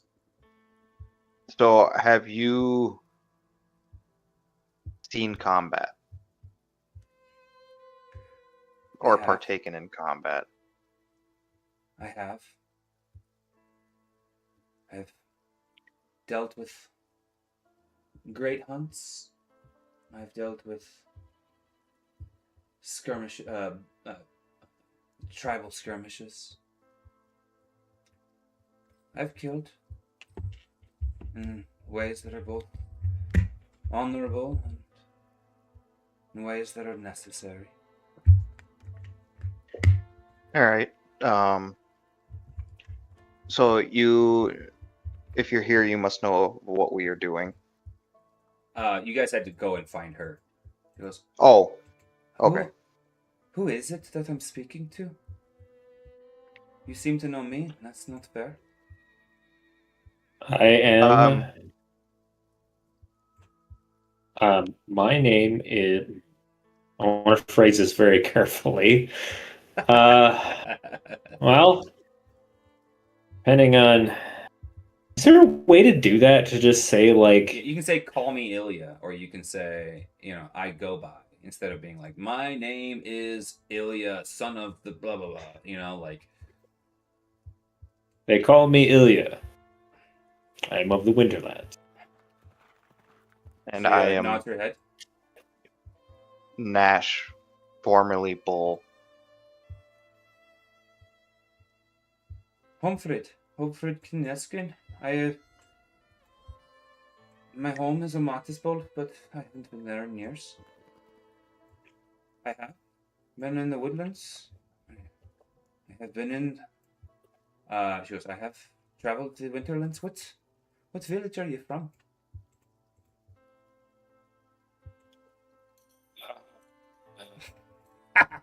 What village is Ilya from? It's been 4 years. I assume you just tell her what tribe you're from.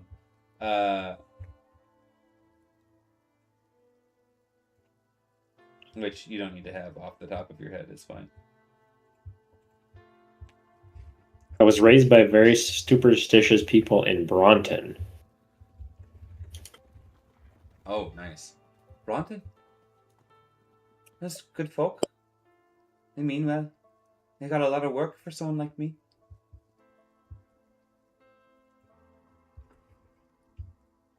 So we were told about you because we are currently trying to hire some help with a mission that we have in the forest.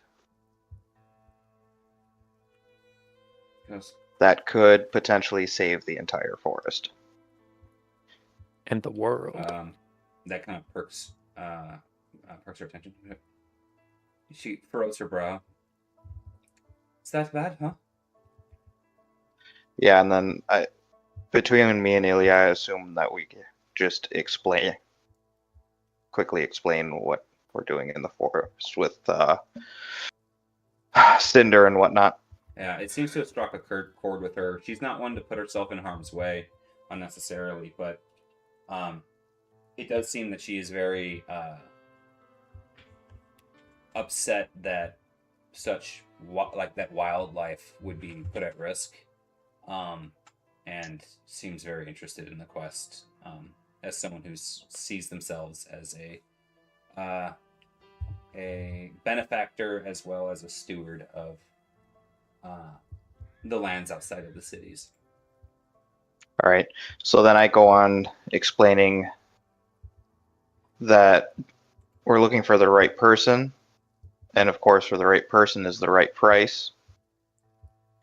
Depending on how many people we hire, we are starting at that 300 gold that we had talked about for roughly, what was it, 2 weeks worth of service?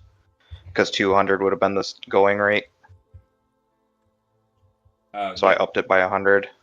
Yep. And of course, go ahead. That all seems well and good. They are. Okay. I just had one more sentence.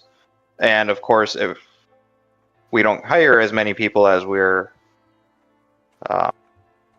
budgeting for, the share will be bigger. Well, yeah. So 2 good ones at 75 silver a day, or it's like 50 silver a day for workers. For a mercenary, and 25 silver for a worker. This would be someone who's at that 75 silver a day sort of range. So pretty capable. Not necessarily in comparison to max level heroes, but definitely one of the better hired hands out there that you can pick up at a pretty quick moment's notice. So then I go on to say, if we were to hire you, we'd give you half of the aforementioned money up front to feel like get yourself prepared like you need to. We are supplying the rations, and we have a cart to carry your goods. The other half you will get on completion. God, why do I keep forgetting what I'm gonna say? Your duties would just be as somebody to help guide us, and in skirmishes, provide us with ranged cover. Very well, but I have a condition. I will bring a steed. Will your steed be able to travel through the forest? Oh, Mary will take me anywhere, she says as she Is she referring to the goat? pats the goat. Yep. Love it. Okay, fine. As long as you are taking care of its provisions.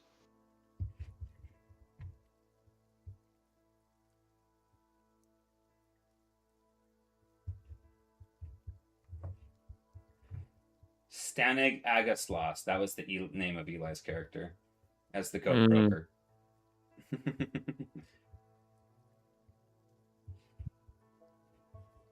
All right.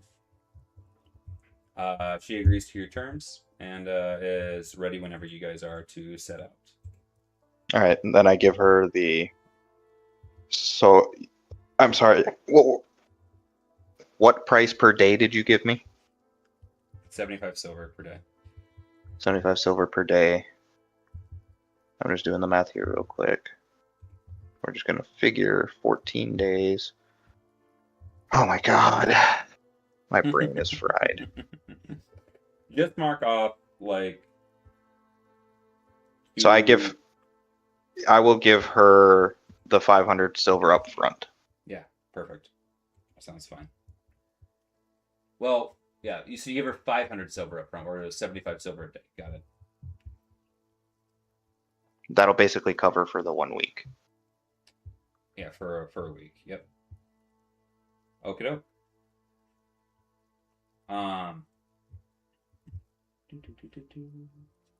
Back to Emery. Oh, I'm kind of just trying to have some time killed until Okay. they're able to group up with me again. Okay. So Are you gonna head up to the? You mentioned that you're gonna have them meet at Harondadrolf's old campsite. I will head there when appropriate, right? Like I'll help my brother and everybody who's here on the unbowed side. Yeah. Well, okay. I can, and then I'll pack up a good chunk of the like enough resources of the stuff that seems like it would get us through our journey, knowing that we might have to pick somebody else up as a channeler or something as well. Sorry to interrupt. What? Can you just give me a simple name for the goat herder? Just something for me to refer to her as. Yeah, 1 second. Homefred is her name. Homefred. Okay. I'll put the whole thing in the Roll20 chat. The whole thing, because that's how people's names are.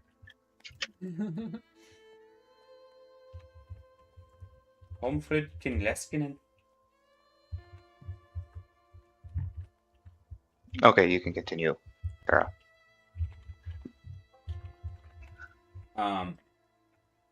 Yeah, so as you head back towards Harondadrolf's camp, you do experience a twilight night over the course of your trip in all of this. In fact, you experience 2 twilight nights where your pendant flares and you get the opportunity of feeling in tune. But also, it's a night.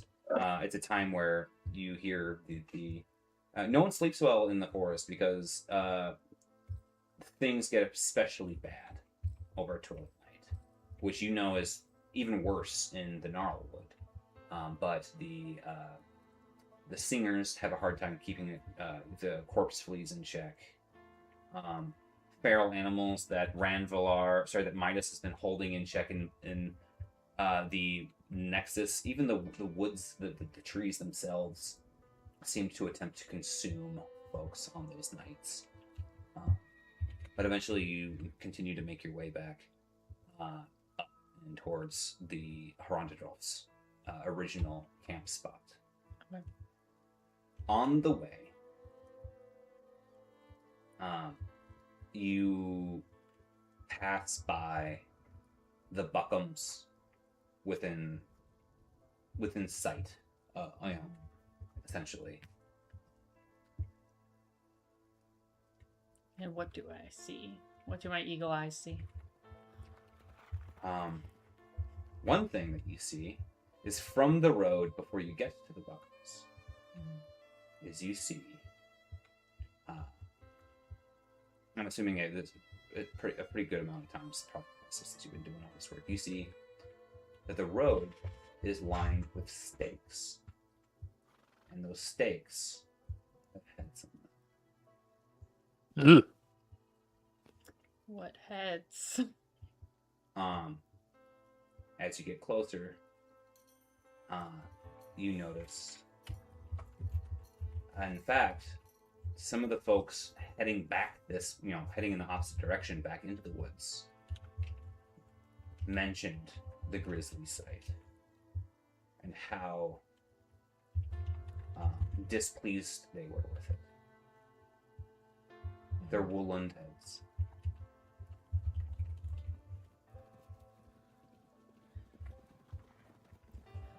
Guessing that's the Blades of Azralan? I'm guessing it's the Plains of Azralan, but... And the road that goes from the Buckums up to Hadley is lined with the heads of the Blades of Azralan. Damn. Wow. I don't feel so comfortable being along this road alone all of a sudden. I make sure my white cloak thing is like on and stuff, you know? I'm like, I don't want to go anywhere near the Buckums alone. So. All right.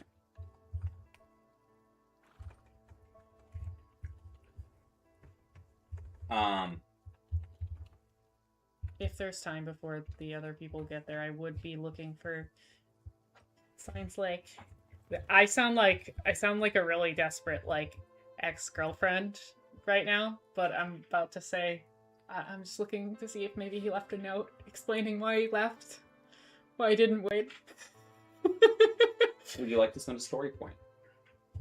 Why not? Sure. I got a burning hole in my pocket.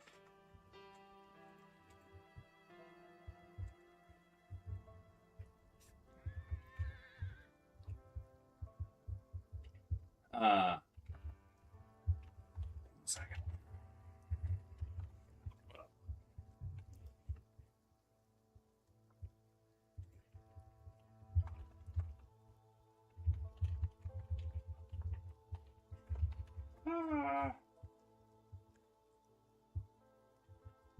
One thing that is hard to do is get rid of Skrank and invent an entire new rogue with my subconscious. Wait, we were supposed to take Skrank? Yes. How dare you? Crystal meth bit kind of buried the lead there, Josh. I thought this was a lesson and don't just take any character I throw at you. The lesson is trust people on crystal meth to get the job done. Right? It was there was a montage of bad people, and then there was Skrank. So you are camped out at the Deadfall on your way to your camp in for Honda.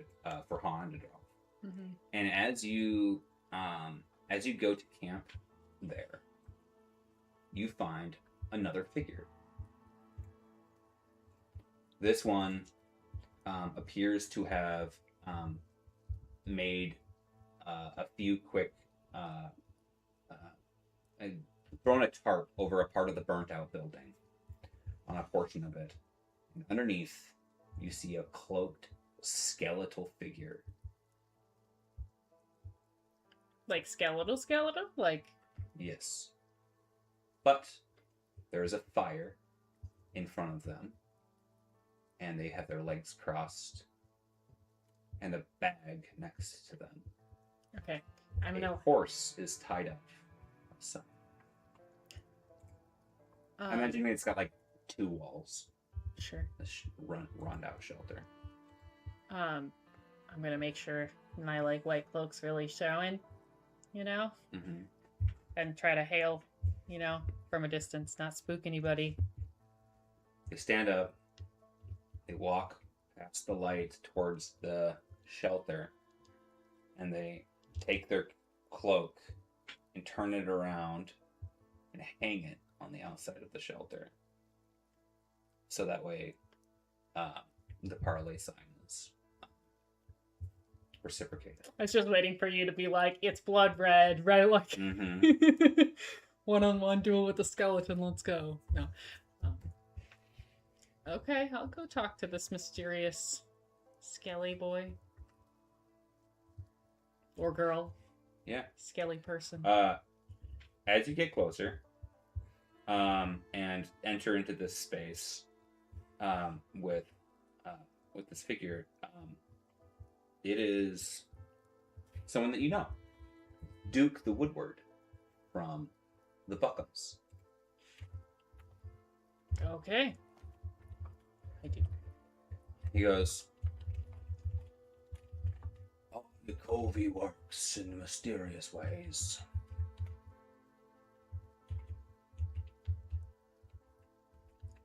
I can agree with that. What are you doing here? I'm taking my sojourn to Lantern Port, where the rest of my woodwards, be stationed.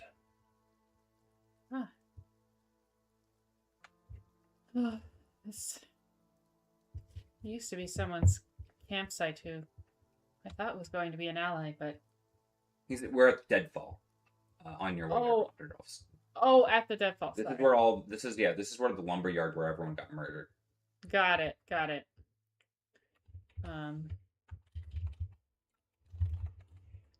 But whether it's Eve or Ali Covey, it's still the same. I was told to give a message to you. You were? Really? From who? The big dog himself. Really? You mean Rotterdorf? Aye. He's suddenly a pirate for some reason. No, I like it. It works. Aye. He came to Lantern Port. Told us that he had word from you and great urgent care was needed for their task. Of course, all of me folk in Lantern Port were familiar with you. Yeah. And so Get around. I've been sitting at Buckham's waiting. And yet, I've had no luck. I started to worry. All through the war, all through the skirmishes with the blades. And still nothing from you. So, as I do every twilight, I head back to Lantern Port to see if there's news. Well, I'm sorry for making you wait. I didn't know you were waiting for me, and I've got other things to do. I'm simply a steward. the Buckums didn't exactly look like a very friendly place for my kind at the moment. This whole road doesn't really. Yeah, it's a warning to Rotterdorf's folk, the Canes. Stay clear of the Lamore. We'll broker none of their shenanigans again. As you know, it's complicated. It's a thin line we lead to keep balance between the wood and the folk of the sapient. Sure. Rotterdorf seems at odds. There's a lot of things going on with that folk. But he said he would stop in at Lantern Port once a twilight. He goes, once each twilight. In the hopes of meeting back up with you and yours. Really? Yep. Oh. I've been sitting at the Buckums, hoping you'd pass through. Oh, thank goodness. Okay. Well, maybe I should head to Lantern Port then. When's the next toilet, right? Yeah, so let's see here. At this point,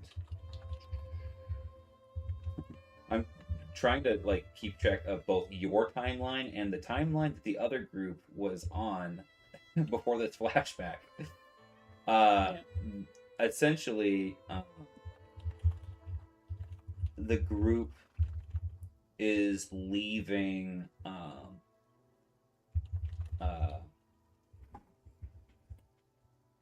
here I am. A group is leaving the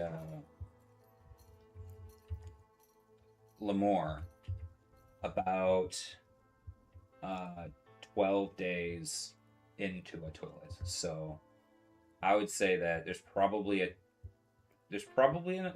depending on how you want to do it, there could be a couple days before the next toilet. Or it could be tomorrow, because that would be 12 days before the rest of the group leaves, as they find their last person to go with them, and they get all the stuff from Orient, Virginia, and all that. I would love if it was timed just perfectly so that they could pick the group up and get to Lantern Port all together. Yeah. Okay. So we'll say you get this news. It is very recently after a toilet. and you guys will catch them. You guys will try to get to Lantern Corn by the next toilet. Also, I told you you could take as much of the ingredients as you wanted from the carnation, but you've left. So whatever you want, it's in your pockets. Yep. I don't know if you're pulling a cart of ingredients or what, but you have as much as you can carry that you want to. I'm not really sure how carrying works, but or like encumbrance or whatever works for that sort of thing. Yeah, we can fuss around with that between while I'm doing other folks' stuff that should be on like the cheat sheet and stuff. Yeah. Okay. As much black rind and skunk. Yeah. There's effectively 4 ingredients to one of the charges for Wretch's sensor. 4 of each of the 2 of each. 4 total ingredients to one of his charges or his potions, so to speak. Okay. All right. Alrighty. And so with that, you head off to Herondadralf's camp in order to await the arrival of the rest of the party. And with that, we're going to take a quick 5-minute break so people can get their drinks, we'll go to the bathroom, that sort of thing, and then we'll pick back up from there. Likey.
How you doing, Josh?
Sarah, are you there? Or is it just Josh?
I'm back.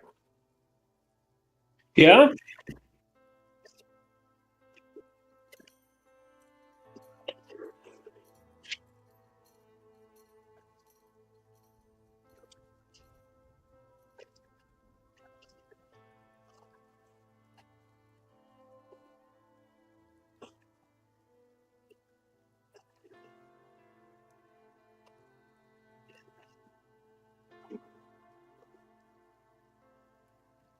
Right on.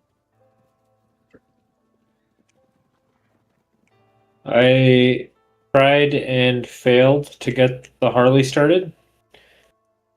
And I've decided that if I can't get it fixed by the end of the night Thursday, I'm not touching it. I'm just gonna tow it into a shop and they can figure it out.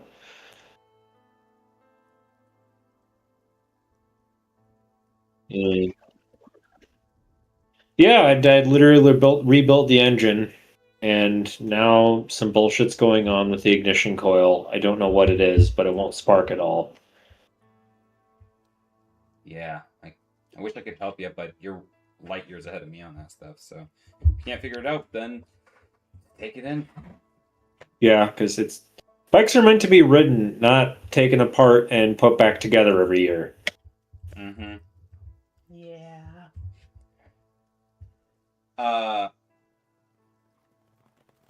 Nash, you find someone finally who reports to the ad. Yeah. But it seems as if they kind of carried a paper. Like you see them like at the tavern, being like pointing at something, and other people being like, there's a lot of gesturing involved. And eventually, they came over to your table, and they set this paper down. It's a large orc who is completely clean shaven, head, eyebrows, nothing on their face,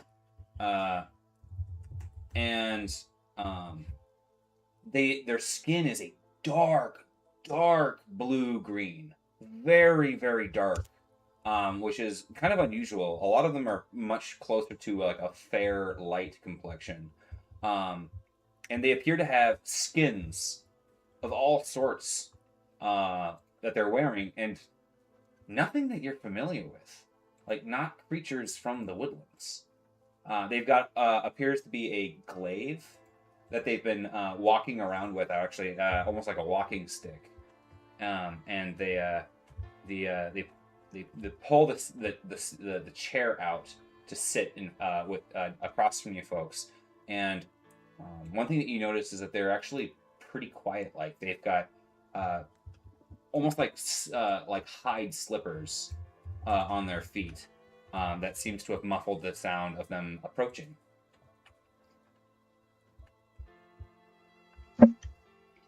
Hello. He gestures in greeting, and as he raises his hand up, you notice that there are teeth embedded in his radius of his forearm.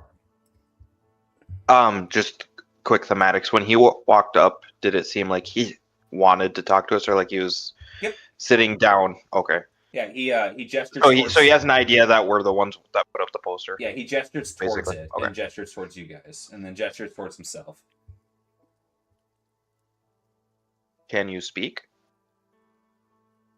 Shakes his head no, and he lifts his head up, and you see that he's got his windpipe looks like it got crushed, and then it like somehow like has some form back to it, like there was almost some element of elasticity that came back. Can you write? But he starts to gesture, and you notice, one of the things is that the Wildlands folks are not super, like, the old world is a loud place compared to the people who live out in nature. And the gestures, it's almost like a dialect of hand signaling that you're familiar with. In fact, it probably wouldn't be familiar at all for Ilya. Okay. So as we're signing back and forth, I'll just be saying it out loud for Ilya. Yeah. So what about this poster is interesting to you? I have come very far from my homeland, and I do not like it in this city. I see a chance to have work in the wild. This is a thing that is good. This is noble work. This is a thing I will do. What skills do you have? He goes, I have ranged from the Badlands all the way to here. There is not a... he goes, in my time, I have learned to beat my chest with those of my tribe, and I have stood my ground in many a combat. But I have learned it is better to avoid a combat if you can entirely. I can slip through Lemoore, through most places, unnoticed, despite my size. I have, he goes, I am capable with both glaive and blowgun. Blowgun. Yeah. I know much in the makings of poisons and in navigating a variety of terrains. All right. So after that spiel, because I'm sold, I'll go through the rigmarole of explaining what we're doing, pricing. Yeah, and I'm sorry. What was your name? I am Ogrambu Kinmudish. Ogre. Got it. I put the name in the same spot of the Roll20 chat. Okay. And then overall, is he basically like another ranged rogue or a ranger or something? Or he's a rogue. How are we at rogue? Rogue. Glaive. Blowgun. Wonder if we can turn those syringes into blow darts. No. All right, and of course, offer him, see if he wants the same deal I offered the last person. Yep. Okay, so another 500 silver up front. This one is a man, right? Yep. Okay. You got any questions, Ilya?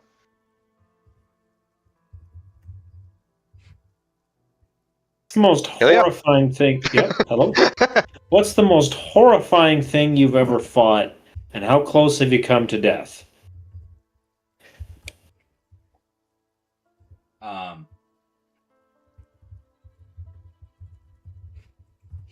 he gives over your shoulder the long eye.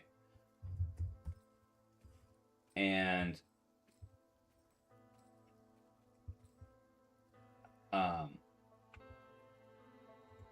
sorry, 1 second. As he kind of comes back to it, you hear him say, the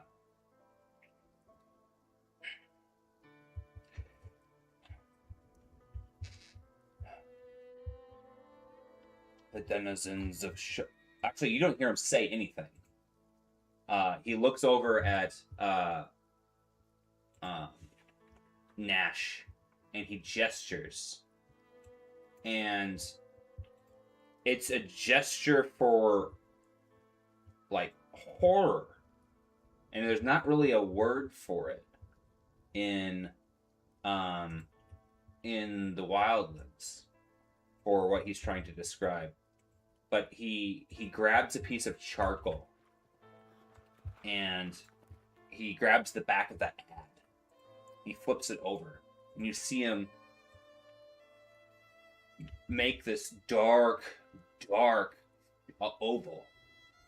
And after a while, you realize he's making this really haunting looking black eye staring back up through the paper, and it gives you a sense of emendagia as the hair stands up on your arms.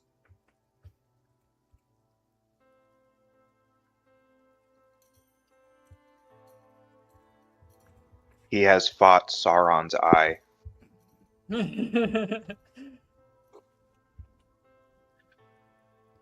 Well, gee, buddy, that does sound pretty rough. Are we going to recognize what this is supposed to be? I'm not recalling anything. He looks over at you and he goes,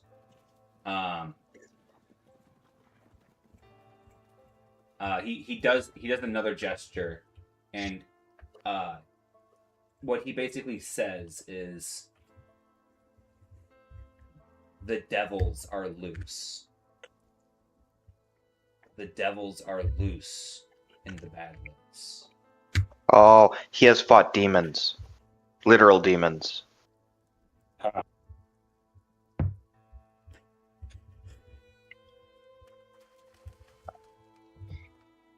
Oh, like literal demons or like profane? One thing that you guys know is Well, there's not a word for it, whatever it is that he fought. there's not a hand signal that they teach in the Woodlands.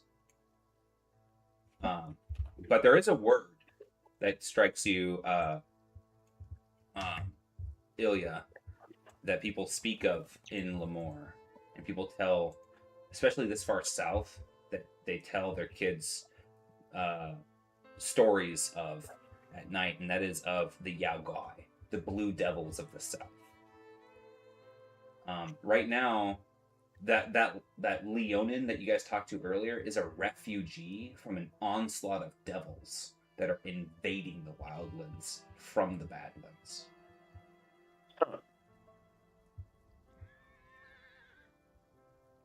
Okay. And the difference is, profane are like eldritch beings, whereas the things that are being talked about from this problem is described as coming from Motleti, which is the equivalent of hell. Quick So we question. fought the Looking at the map, are the Badlands the desert-looking area to the south? Mm-hmm. Okay, so he would have had to travel through the forest to get here then, correct? Kind of. 1 second. Let me pull open the outlying area.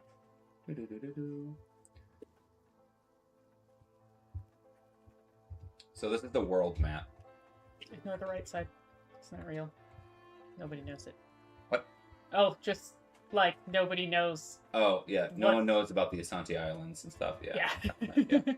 So you guys are obviously here right now. He's Mhm. saying he's from the Badlands and that he's traveled all over. Okay, so I'll just ask him, did he travel through the woodlands to get here? He nods. Yeah. Did you feel the hunger while you were in there? He says, my people have always known the hunger. We worship Cinder as a great god. I traveled through the woodlands many turns ago.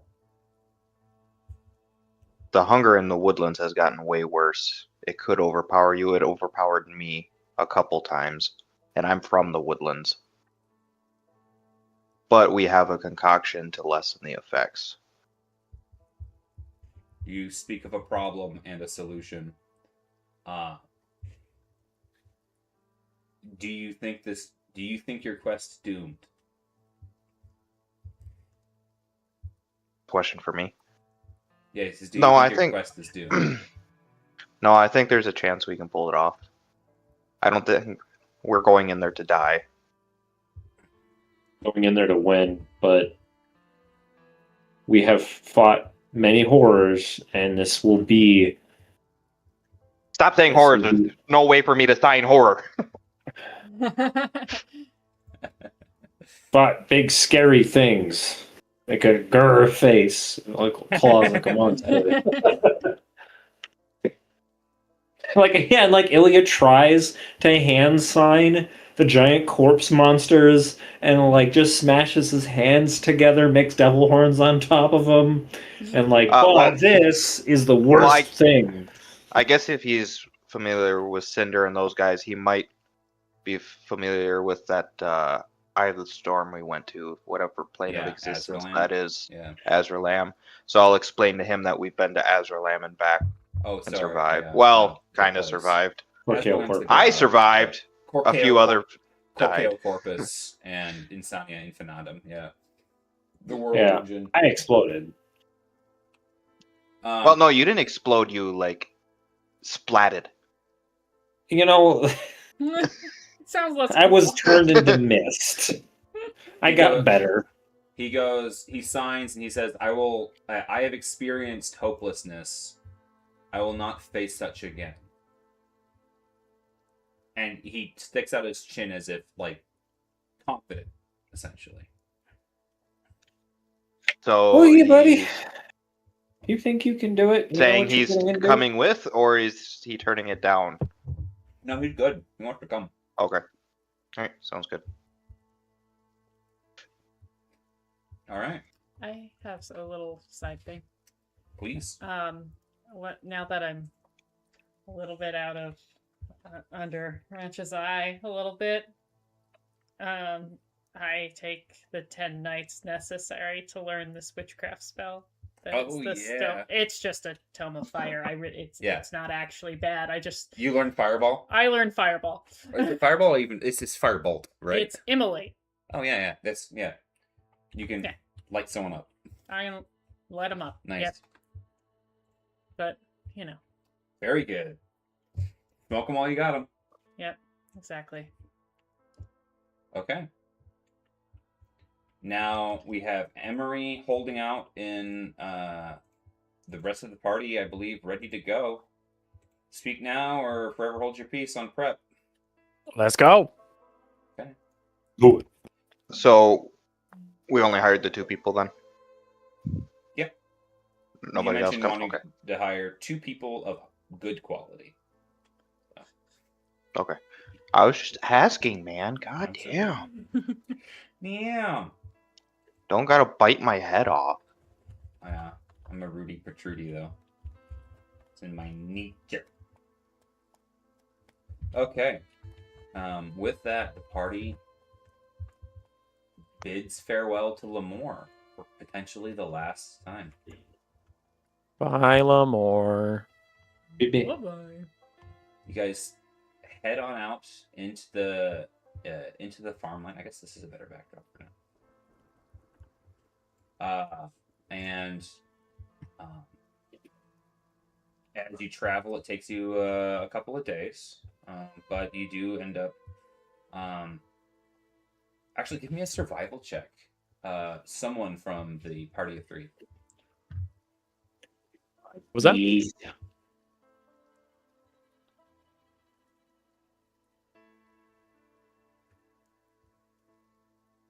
Who's the best survivaler? Well, I it was have a Emery. yellow and a green. Yeah, that's better than mine.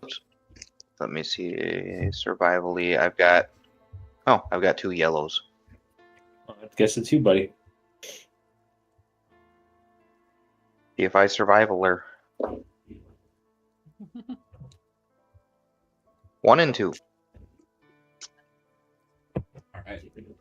You, knowing the woods very well, are used to being able to mark locations mentally without having there to be buildings, etc. there, and make quick work of meeting up with Emery at Herondadrolf's encampment from a long time ago.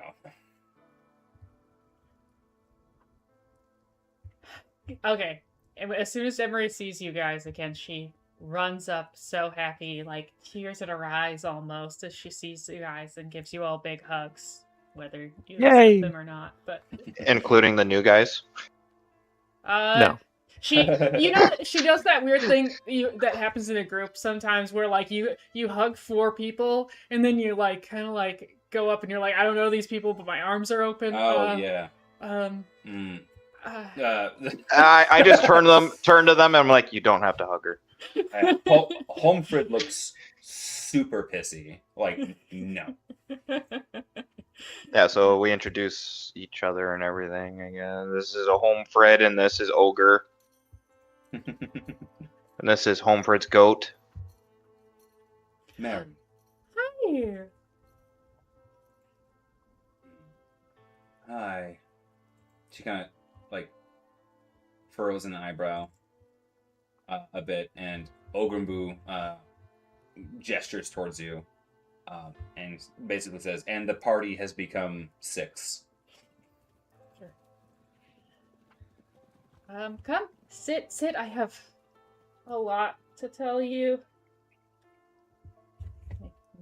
Then we'll zoom forward through that. You guys can, if you guys want to respond to anything that has been told to me in the last whatever long, feel free. But we'll give you the synopsis.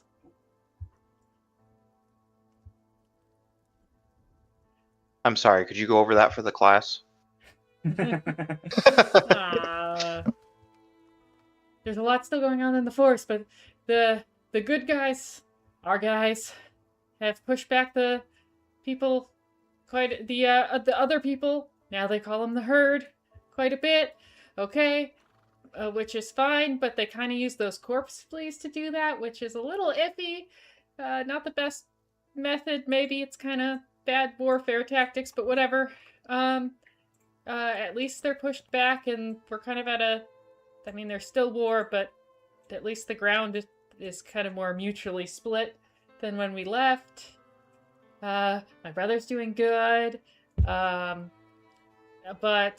the good and bad news about Herondadrolf, it sounds like he might be on Cain Valek's side right now, and so I thought we were gonna lose him. But then I ran into Duke the Woodward from the Buckums, which, by the way, the Buckums have put up the heads along the track. But anyway, he said, the Duke guy said, okay, maybe he's not a Duke, his name is just Duke.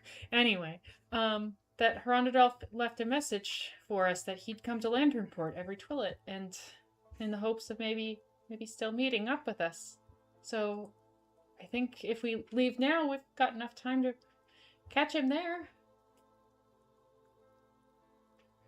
I'm sorry, just for clarification, the Buckums put up somebody's heads, or the Buckums' heads were put up? Oh, sorry. It's a lot. They have the heads of the Blades of Azerlam strewn all the way from the Buckums to the, not Lanternport, but the city across from it that starts with an H. Hadley. Okay, so they've been killing the wandering marauders that have been traveling into the lands and putting up their heads as deterrent? Yeah. Is that what I'm under? Okay.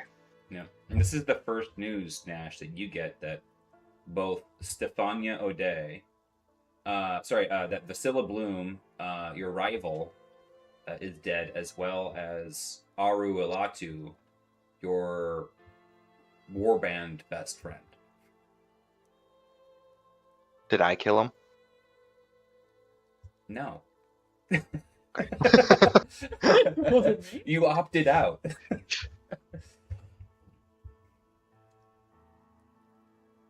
I still have no idea if I even killed anybody during my blackout session, or if it was just an all-out brawl, or. True. Yeah, you don't know. True that. You guys never confronted the blades, And but you did deal with them they are dealt with. through your actions. All right, so should we head to Lanternport? Is there time in the day to head out now, or is it like nap time? I mean, I could go. Let's go. All right. It takes you guys 2 more days to get to Lanternport. Where you are met by the leader, Vira Balton. Sorry, not Vira. Is it Vira?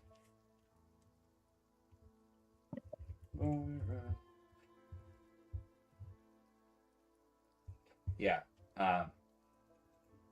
Vira and Delmont are there, along with a bunch of other Woodwards that have made this place their sanctuary and have overseen the Mallow barges. Will you let me hire Delmont? No. Damn it! I have his character sheets. He actually goes up the white float to the crystal targ. He's so far away. Never mind. Yeah, as a matter of fact, yeah, you see him in passing. He says something that pisses off Wretch. Oh, Well, Wretch, I guess it's time for you to die. Oh man. I like how he says something to Wretch to piss off Wretch, and then kills Wretch. In this aw. No. No. Nash kills Wretch. Gotcha. Aw. Because he instantly falls in love with Delmont. They are brothers. I love this family tree. You guys have to spend about 6 days at Lanternport. Between Lanternport and Hadley, anyways. Blowing time for waiting for the Twillet. Is there anything that you guys want to do at that time? Wretch, here at the I got you 10 of the rinds, and I got 20 of the skunk ink stuff because I knew that would be harder to find. And that's about as thank much you. as I could carry in my bag, so hopefully it's enough. It'll be plenty, thank you. 10 black rind, 20 skunk. As the Twillet comes, it dawns on you as a group that this is the last Twillet for a little while. Because the next Twillet is centered over is actually going to be a light fade. And so when the Twillet comes, it'll be a twilight day for about 10 days as it gets darker and darker and darker. And then it'll be 20 days of dark. And then it'll be 10 more days before the sunlight truly comes back all the way.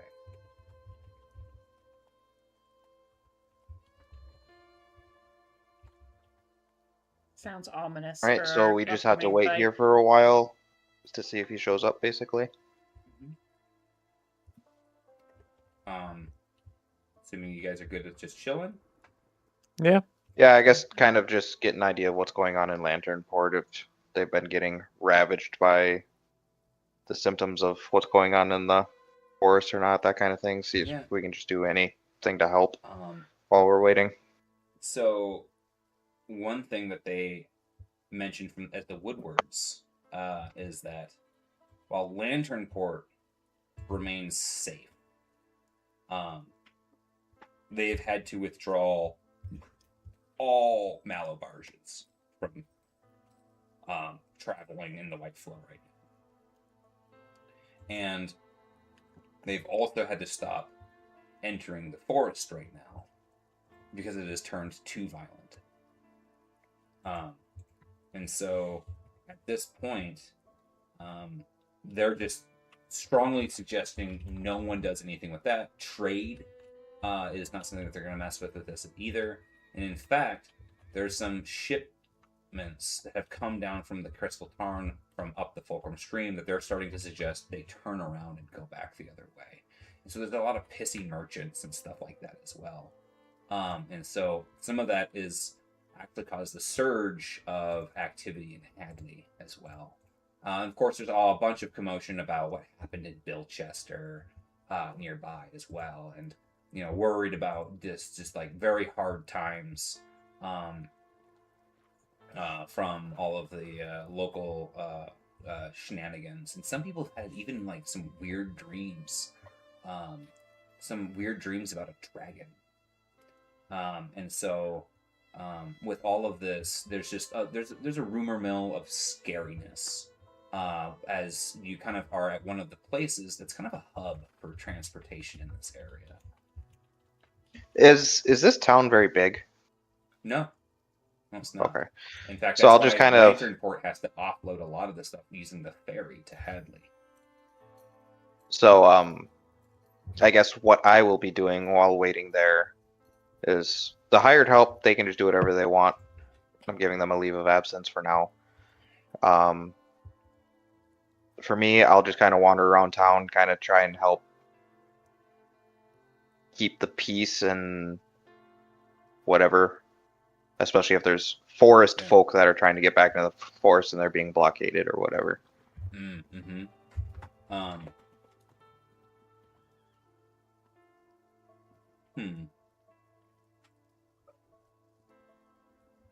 Yeah, I mean it's a hard pressed, stressful time. Do you want to give me a coercion check? Coercion?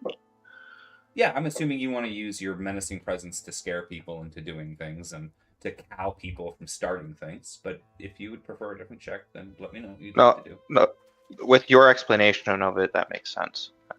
I'm like, I don't want to run around just being like a bully, but yeah, no. If I'm just using my presence to intimidate people to fall into line, that's fine. Reduce any setback by 2. Oh, nice. There were setback dice, so I pitch those. And with my armor, that gives me 4 success. Yeah, no, you got rid of 2 failures just from your ability, so you're of great help to the locals, and as the twilight starts to set in and people start really worrying about the light fade, you guys start kind of getting ready for some sort of like sign from Herondadrov. And that's when you hear it. Ow! Blood-curdling howl. From the mic did not pick up any of that. That's probably good. Bone-chilling, blood-curdling howl from the woods. Is that our boy? I say to the party. Rondadrov? Sounds Or like Cinder. Hopefully he's still our boy. Rondadrov, you big bitch. I really hope Orlin the ferryman makes it. I liked him.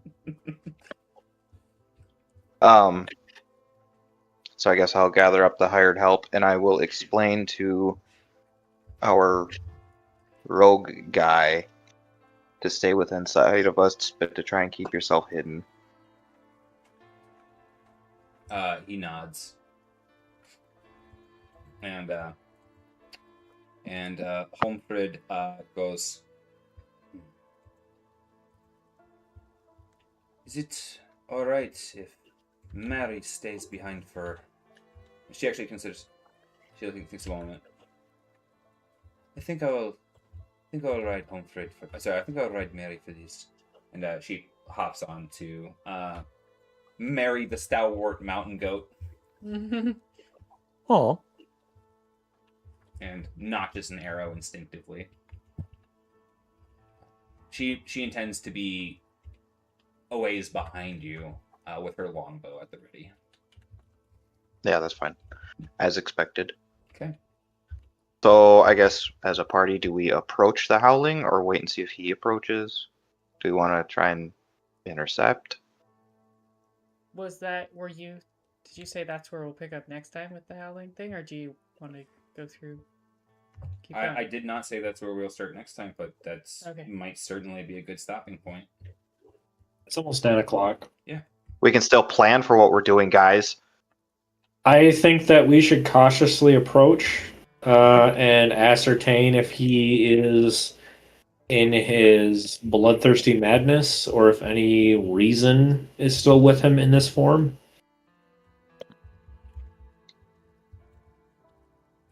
I agree. I mean, we got to at least talk to the guy. So approach cautiously. I was just wondering, do we wait to see if he comes all the way to town and starts rampaging, or intercept him somewhere along the way? I think we should try to intercept him outside of town to minimize civilian casualties. Mm-hmm. Yeah. Now, if he is rampaging, are we gonna have to try and capture him alive? We have to. Yeah. Okay, just bringing it up. Yeah. My sword is still set to lightning. I haven't changed it. Did anybody buy some chain? I was just like, And a man, dog we could have collar. spent the last day or two. Anyone get anything silvered while they were in town? Anyone? I have get a couple- silver coins. All my stuff is just freshly sharpened. That's all I. What if we put all of our silver coins in a bag and hit them with I hit a ghost so hard it did damage. Okay. it? You guys, all give me discipline checks. Oh, golly. These would be checks for fear with setback dice. So if there's anyone who's got any abilities, Yep, reduce mine by 2. okay. I have a rank in fearsome. Does that help? 6 and 3. Fear. You've had fearsome this whole time. makes you Oh. more scary. Or 2. 6 and 3. Good lord, Rich does not care. 2. If Buggy. just so you know, Ilya, if you've had fearsome this whole time, you can force fear checks on enemies the first time they engage you. That's what I've been doing. I always forget. It's And then you I have keep too many telling abilities. myself- You should Yeah. focus on a few. 2 success. 3 success as well. 1 and 3. Okay. Wretch and Nash succeed because Nash ignores my setback dice. And so with that, it takes that's kind of like the order of operations, right? It's like Nash and Wretch in front, everyone else a good bit back. Especially Emery, as you heard about like the creepy crawly bugs that have infested people and all this other stuff, and you've been feeling the call and all this other stuff. And Me and Retch are in front holding hands saying, Red Rover, send Haronda Drolfon over. I mean, send him over. Fuck it. Wretch, with your very, very strong vigilance, you hear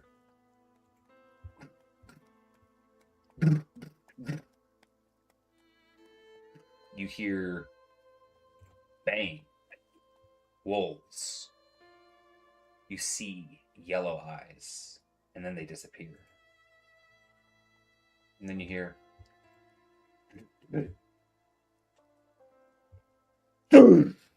as a massive wolf lands within 30 yards of you. Making the dirt almost crater in as it bursts out from the sides as they land. And you quickly recognize it's a werewolf, not a wolf, as it stands to its height with its teeth bared and these glowing yellow eyes. Do I recognize this werewolf? Oh,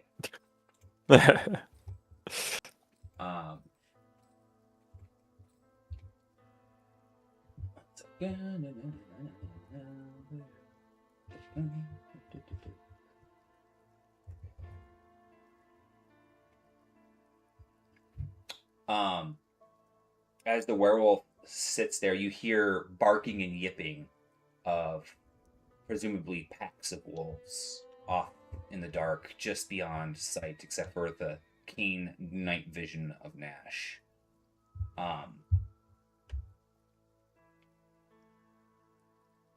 Herondadrov kind of seems rigid with tension as he's drooling and salivating with his teeth bared, but doesn't move forward at all. In fact, for a moment, you hear him and slowly starts to turn to the side, and you see him crane his neck back and starts pacing back and forth in front of you, and slowly starts to rake his claws through the dirt as he hunches his shoulders, and you hear him go one last time, as the light of the stellarium reflects upon him. He jerks his head down once, and you see the bones start to shift in his form as he falls over and starts ripping at himself, and chunks of flesh start pulling off as his as you see human flesh starting to materialize underneath, covered in viscera and blood, as he slowly works himself loose of his form, as bones crunch and pop into place, and bits and pieces are displaced until there is nothing left but a shedding of the original form, and a panting, gasping man covered in viscera is prone on his hands and knees, gasping in the dirt. As he's sitting there, he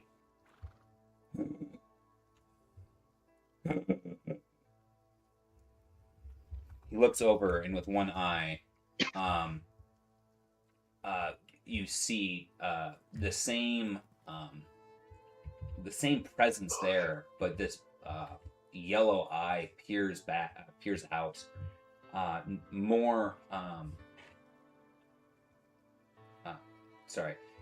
out with this look of recognition of you guys. As he goes, I wasn't sure if you'd come back. We've had a trying time of it, but we're here, and we're ready. He sits up now on his knees and kind of sits back onto his heels. Puts his hands on his hips.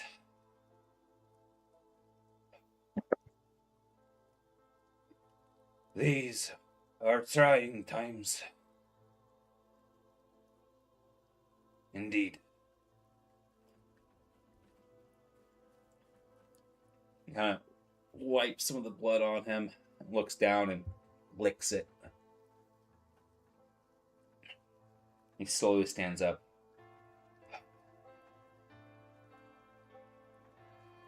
Does this mean you have it?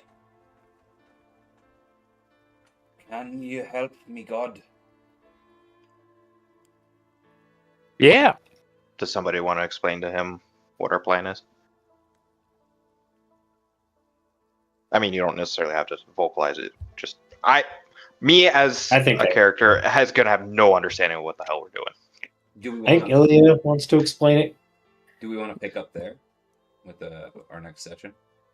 Yeah, Yeah, I gotta head out to do something soon. Sounds good. All right. And with that, you guys set off to make camp for the night with your bloody werewolf friend. And from there, we'll pick up